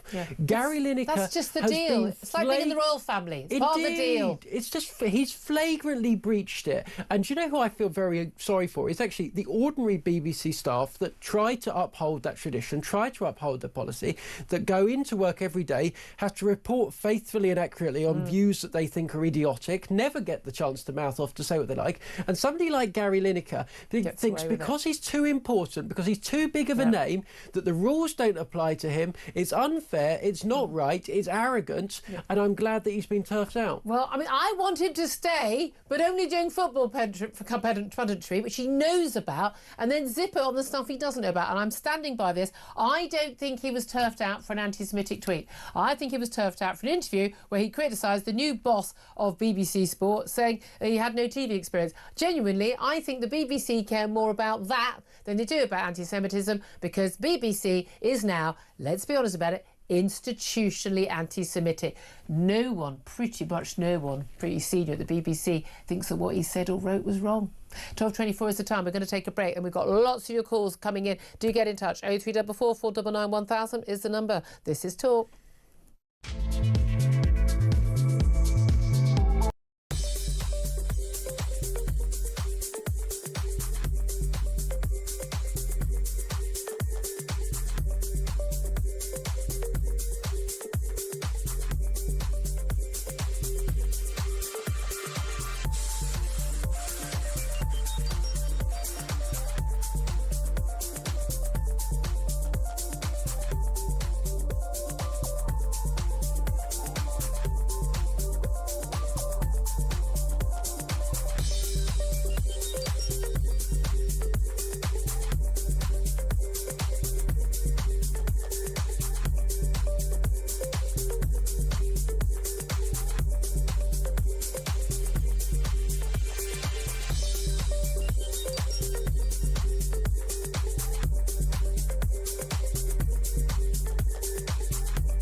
I don't think the Prime Minister believes in lower immigration at all, but because it's politically expedient for him, he's just brought forward an awful lot of policies that say that he does want immigration to be lowered. You may question his belief, but we can't question his actions, can we? Well, yeah, we can, because actually we offered him options during the immigration bill to go much further, to bring in a hard legal cap on the number of work visas that would be given out each year, and he turned it down. Across the UK, on DAB+, on your smart speaker, on your smart TV, and on your side. This is Talk. This is Talk, the home of common sense, with me, Julia Hartley-Brewer. Sam Armstrong also here. Lots of calls coming in. Feeling very strongly about the EU and the Brexit betrayal. Certainly, let's get some of your texts and tweets on that, first of all. Pamela says, everything Keir Starmer has done in less than a year receives nothing in return. It's baffling how he's able to carry on as PM as well as the majority of MPs. Tim says the guy is ruining this country daily, backtracking, lying and not caring about democratic results. He's become a dictator since winning the 2024 election. Or he's not a dictator. I wouldn't go that far. Leanne says, I can't get my head around those 12 years of access to British fishing waters. I thought it was a fight over 4 or 5 years. Then comes out that he's given away 12 years. It's just crazy. Nick says he's letting pensioners freeze and put up all our energy bills for this let's go with it, it's bloody net zero, only to sign a deal with the EU, whose fishing fleet contributes 4.8 million tonnes of carbon to climate change every year. Probably a lot more than that. We're being scammed and shafted. Questions now need to be asked. Lots more messages coming in on that. Let's get to Ian, who's on the line in Bridgend and wants to have his say on what you're calling the Brexit betrayal. Good afternoon to you, Ian. Oh, good afternoon, Julia. Nice to speak to you. Nice to speak to you. I'm just thinking all the discussion. Let's not forget, the supposed Brexiteer Rishi Sunak and his campaign, really, to make the Tory party unelectable. And that's what let Starmer in initially. We all knew what Starmer was going to do. Yeah. Stephen Kinnock and his ilk, you know, they've always been on about dynamic alignment and the rest of it. So, no, I mean, they've not really made a secret of it. I mean, I'm not surprised by any of this. Indeed. No, we could all see it, particularly here in Wales. You know, Stephen Kinnock hasn't done himself any favours. I think he's on the rack come the next general election down in Batalba, the way he's betrayed us with the works and so on. But and I'm sure, you know, Starmer now with all these young European men coming out, he's going to have his fire insurance policies, I think, isn't it? But there they are. We'll end up paying for that as well, won't we? We will end up paying for all of it. I mean, do you think it is actually a full-on Brexit betrayal? Yes, it is, you know, and everything will be chipped away. It's interesting, you know, the deal with Trump is just a heads of agreement, isn't it? You know, there's nothing in detail. With India, I believe, isn't it? So, he's definitely betrayed us, but we knew he was coming. Yeah, I mean, everyone knew the deal. I mean, again, when he says it was not actually, he'd always respect Brexit. I mean, wink, wink, wink, wink. Thank you for that. Let's go to Dale. Now, Dale, he's in Somerset. Dale wants to talk about Gary Lineker. It's finally been confirmed in the last half an hour. He is leaving the BBC. Saturday is his last match of the day. What do you make of that decision? Well, I'm disappointed the police aren't knocking on his door, to be quite honest. Oh, what? Over the anti-Semitic post? Oh, yeah. I mean, it was anti-Semitic. Yeah, he was anti-Semitic. He should be taken up in the court and he should be put in prison. I think is, if it was the equivalent of something about black people, let's just say it was like a gollywog emoji or something like that. I bet you anything. Oh, the great and the good would be horrified. But because, let's face it, a lot of people at BBC and an awful lot of the media, they don't think he's done anything wrong. The great and the good are fine with it. Money talks. It's as simple as that. He's got a big name and everything else. He's a disgrace, really, to this country, in my view. As I say, he should be locked up. There's a woman who did it, and she did exactly the same as him, exactly the same. Apologised for it, took it off the internet. He's doing 2.5 years. Well, OK, now, I don't want him to be locked up. I don't want her locked up with Lucy Connolly. We know Sam Armstrong does work at the Free Speech Union, very much involved in that case. Her appeal last week was there at the court, as he was telling us a little earlier. I don't want him locked up for it. I don't even want people sort of losing their jobs for what right on social media. I really don't. I've known people who say, you want to cancel Gary Lineker. I want Gary Lineker to stay on air, but to spout about his views on stuff he knows about, which is football, and not on the stuff he clearly doesn't know about, because he's, as we were saying all morning, he's just gone down this weird Gaza Palestinian rabbit hole, which an awful lot of people in this country have gone down, and certainly an awful lot of people at the BBC and the lovey world, where they think that Israel is doing something uniquely wrong and terrible and seem to just completely discount anything that Hamas does. But that's my argument is it's equality. Yeah. You know, she got done for it. Why is he going down the same road? Yeah. It's just the equality. It's just the lack of. I mean, well, you could argue that he didn't incite. I mean, he didn't actually commit a crime in terms he didn't incite, racial hatred or violence. That was, I think, that would be the argument. But you're right. I think the rules are different. We do have two-tier justice. That's absolutely the case on that. Thank you for that. Let's come a couple more text messages before we get to another call. Paul says about him going too little too late. He's already made millions off the backs of the taxpayer. Brian says about time. He should have been sacked a long time ago. Dylan says this is hardly a win. He's had to step down. He wasn't even sacked. The BBC should be ashamed of themselves. Jeremy says should have been sacked years ago. His utter contempt for rules, colleagues and those who pay his outrageous salary demanded it. Weak leadership from the BBC. Mick says, not a fan of Lineker, but if he made an anti-Semitic social media post, that would be illegal. Arrest would follow. As none of this happened, his post was not anti-Semitic under the law. Well, yeah, but there are people... The law is not equal on these things. John says he should have been sacked years ago and prosecuted for hate crimes. The BBC are a disgrace. Jane says he was paid too much by the BBC. Because of this, he thought he was better than anyone else and didn't have to play by the rules. Why let him quit, says Zia. He should have been sacked. Charlie says he's gone, thank goodness. Now on to the next highly paid BBC troublemaker. This is the thing. I don't want to join in that cancel culture thing. I really don't. I don't want people losing their... I want people to be able to have their freedom of speech. The only constraint on you, if you're a BBC employee, you're a star or you're working in the news or politics, you don't get to talk about controversial political issues, party politics or anything like that, because the BBC needs to maintain its neutrality. I don't think that's a big ask. It's literally in your contract. It says it in your contract. So I don't know why that's so complicated. Anyway, let's get back to Brexit. It's a Monday, got to be. Georgina's on the line from London. Hello, my love.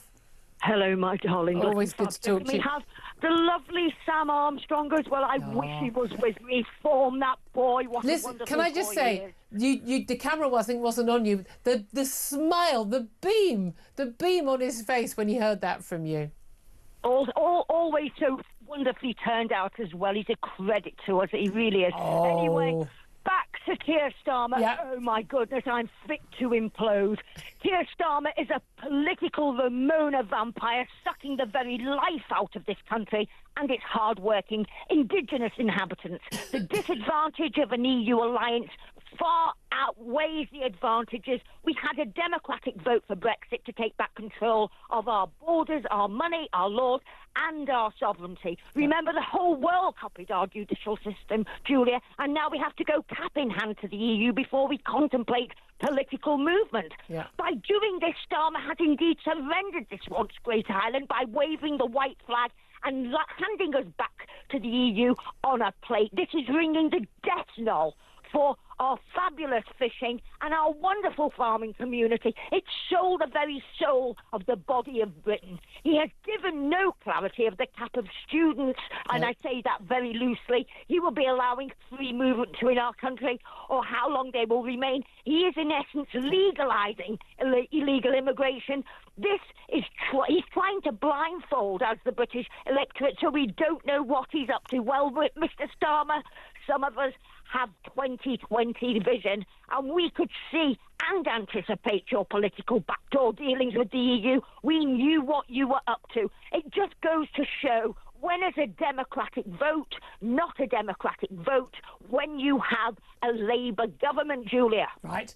Can I just say, Georgina, I've said it before and I'll say it again, how do you not have our show? How does Georgina not have a weekly show on this stage? Come on, everybody, right into the boss. Georgina, always a pleasure.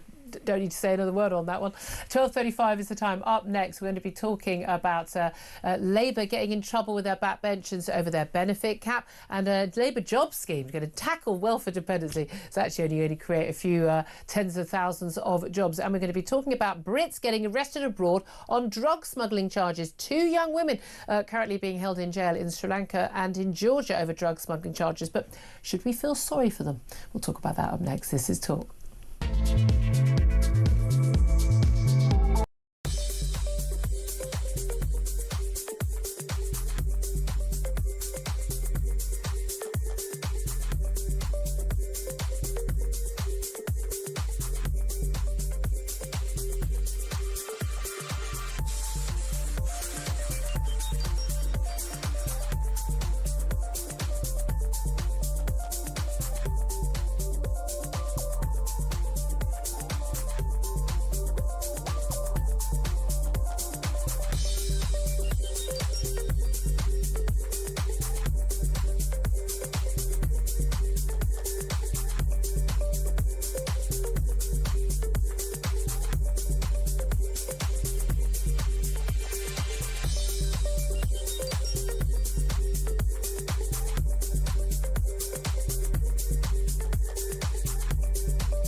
Across the UK, on DAB+, on your smart speaker, on your smart TV, and on your side.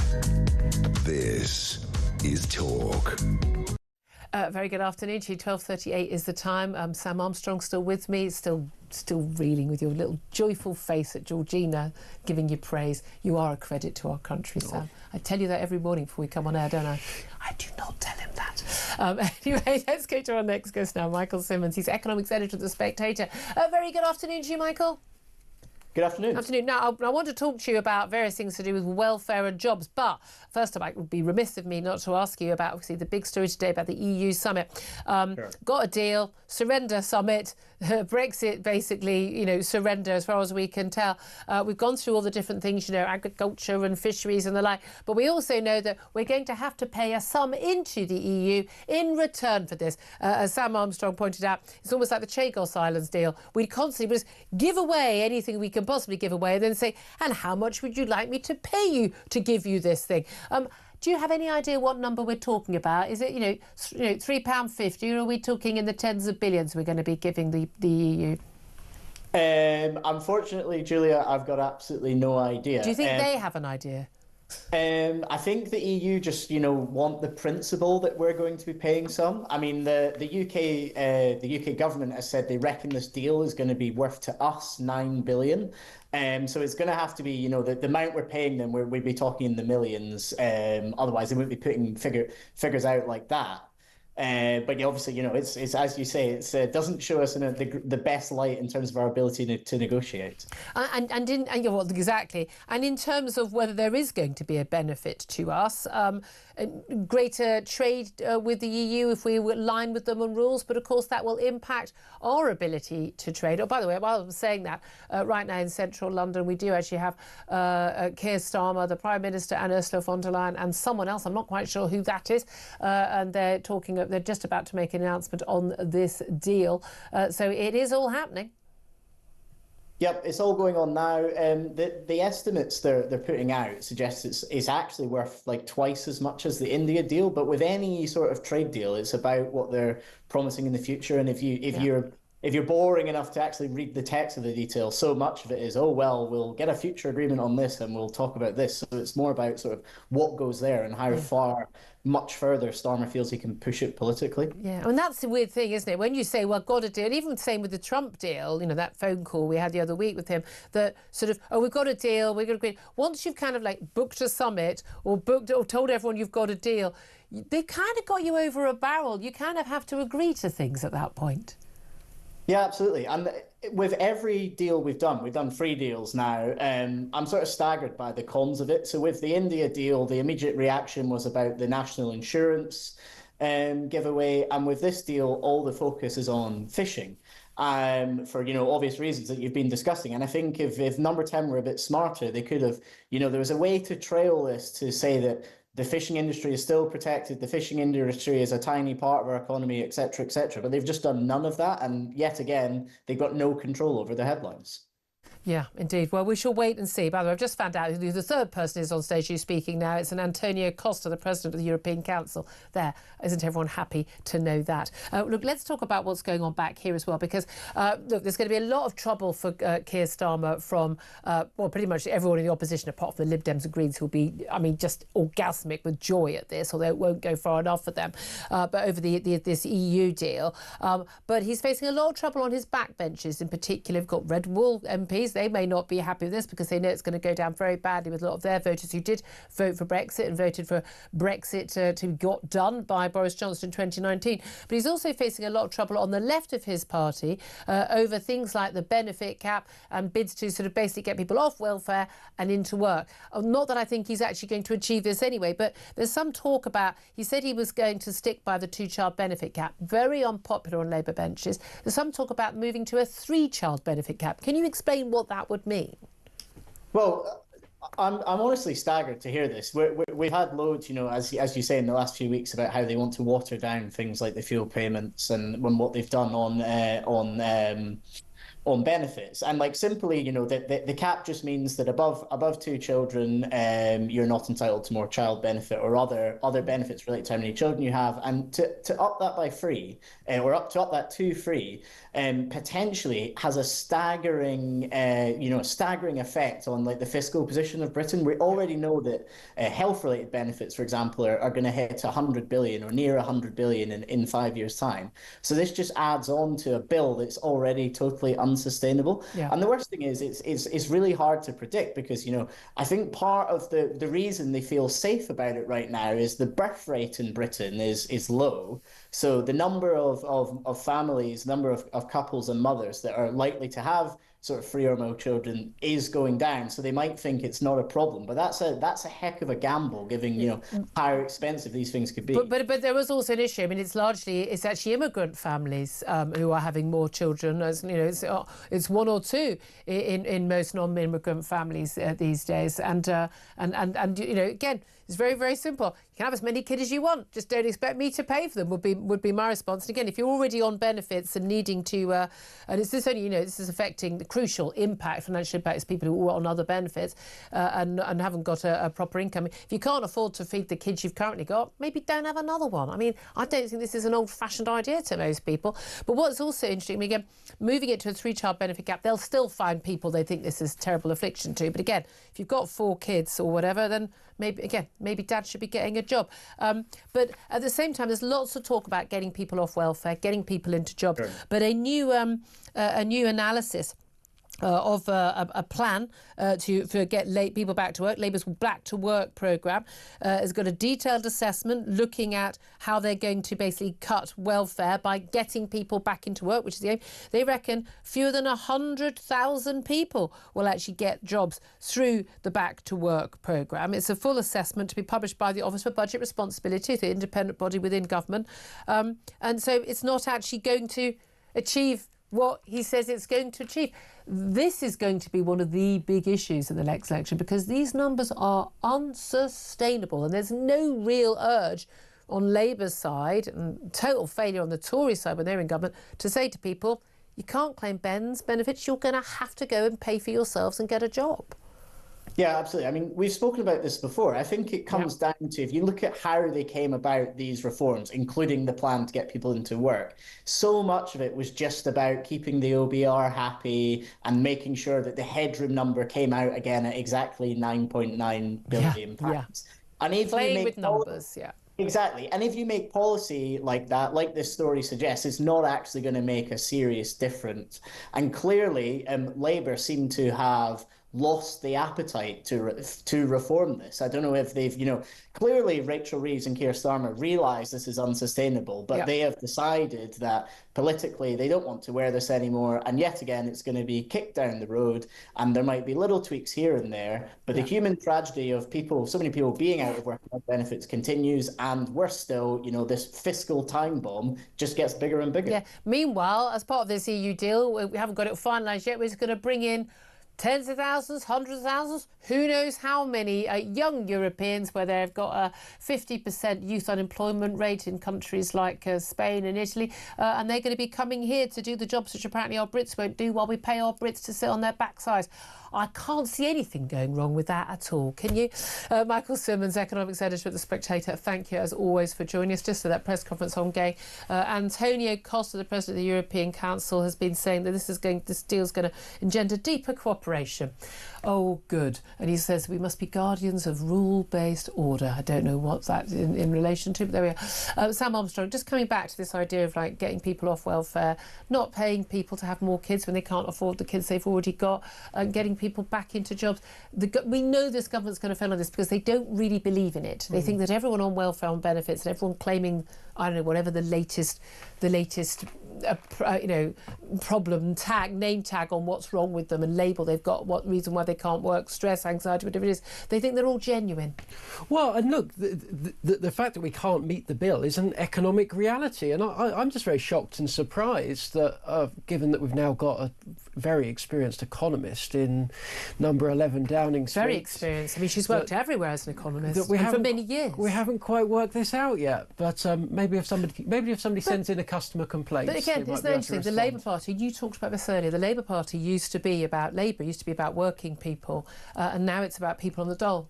It doesn't. It's about rich people in university towns and the well-to-do in Islington and Hampstead, and it's about people on benefits. The people who are most angry at people who they know could work but who are on benefits are the people who get up at 6 in the morning to go to work, often in pretty hard jobs and not very well paid jobs, who go and do the right thing every day to put food on the table and don't claim benefits, pay their own bills, put food on the table for their kids. Those are the people who are most angry about the people who are swinging the lead. Yeah, the Labour Party's people now are really clear. It's the lanyard classes, yes. It's your university lecturers, your public sector workers, and those, and I take no joy in saying this, but people that are on the fiddle in one way or another, whether they're recent migrants, whether they're people that are trying to get things covered up, etc., whether it's people that are fiddling their benefits. We know who their people are, they know who their people are, and they know who they're going to get to pay for the next 5-10 years of this disastrous government. Unaffordable. Someone's going to have... It's like the whole, well, it won't put the pension age up for years. Well, good luck with that. At some point, you're going to have to put it up, as they did, by 6 years, effectively. It's all unaffordable. It's just a whole big lie that we can carry on like this. At 12:49 is the time. We're going to take a quick break. Up next, we're going to talk about 2 young British women are among many, it appears, Brits who are languishing in foreign jails accused of smuggling drugs. But should we feel sorry for them? We'll talk to Chris Stacey, who's the Chief Executive of Prisoners Abroad, about that. Up next, this is Talk.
It's in the Sunday Times this morning. If you look on the front page, passport queues cut in EU deal. Now, I can imagine this being spun out by the Labour government going, oh, look, here we are, this is a benefit of what we're doing. So basically, British holidaymakers could face shorter airport queues this summer with negotiations on the verge of striking an agreement, i.e. you can use the gates. That's the whole idea. What I didn't realise, though, travellers coming from Europe into the UK can use gates, oh, yes, but we can't. No. Why?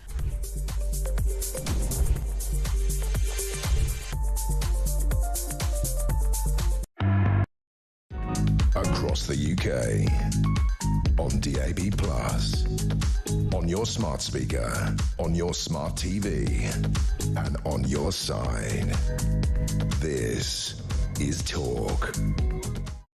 Very good afternoon. Welcome back to the show. 12:52 is the time. Well, Ursula von der Leyen, your friend and mine, the European Commissioner is speaking right now at a press conference alongside the President of the European Council, Antonio Costa, and the Prime Minister, Keir Starmer, basically welcoming in this deal where basically we're paying to give away our fishing rights and rights to control our agricultural and other exports. But I mean, it's extraordinary Brexit betrayal. I know we'll be talking about that probably tomorrow as well. We get more detail. Ian Collins up next very, very soon. First up, though, I want to talk about another story that's been in the news. And we've had a few of these stories over the last week involving young Brits abroad who are languishing in jail on remand have been accused of smuggling drugs. First of all, we had Bella Cully. She is just a very, very young woman. She's only 18 years old. She went missing when she was over, we believe, in Thailand and Vietnam, and she was travelling around. And then she suddenly turned up in Georgia, where she was accused of smuggling a huge amount of drugs. It was claimed that she had drugs with her. She has been kept behind bars there. And then, of course, we had a £1.15 million stash of cannabis, which a British air stewardess, Charlotte May Lee, is accused of having tried to bring into Colombo Airport in Sri Lanka last Monday. It was a synthetic strain of the drug Kush.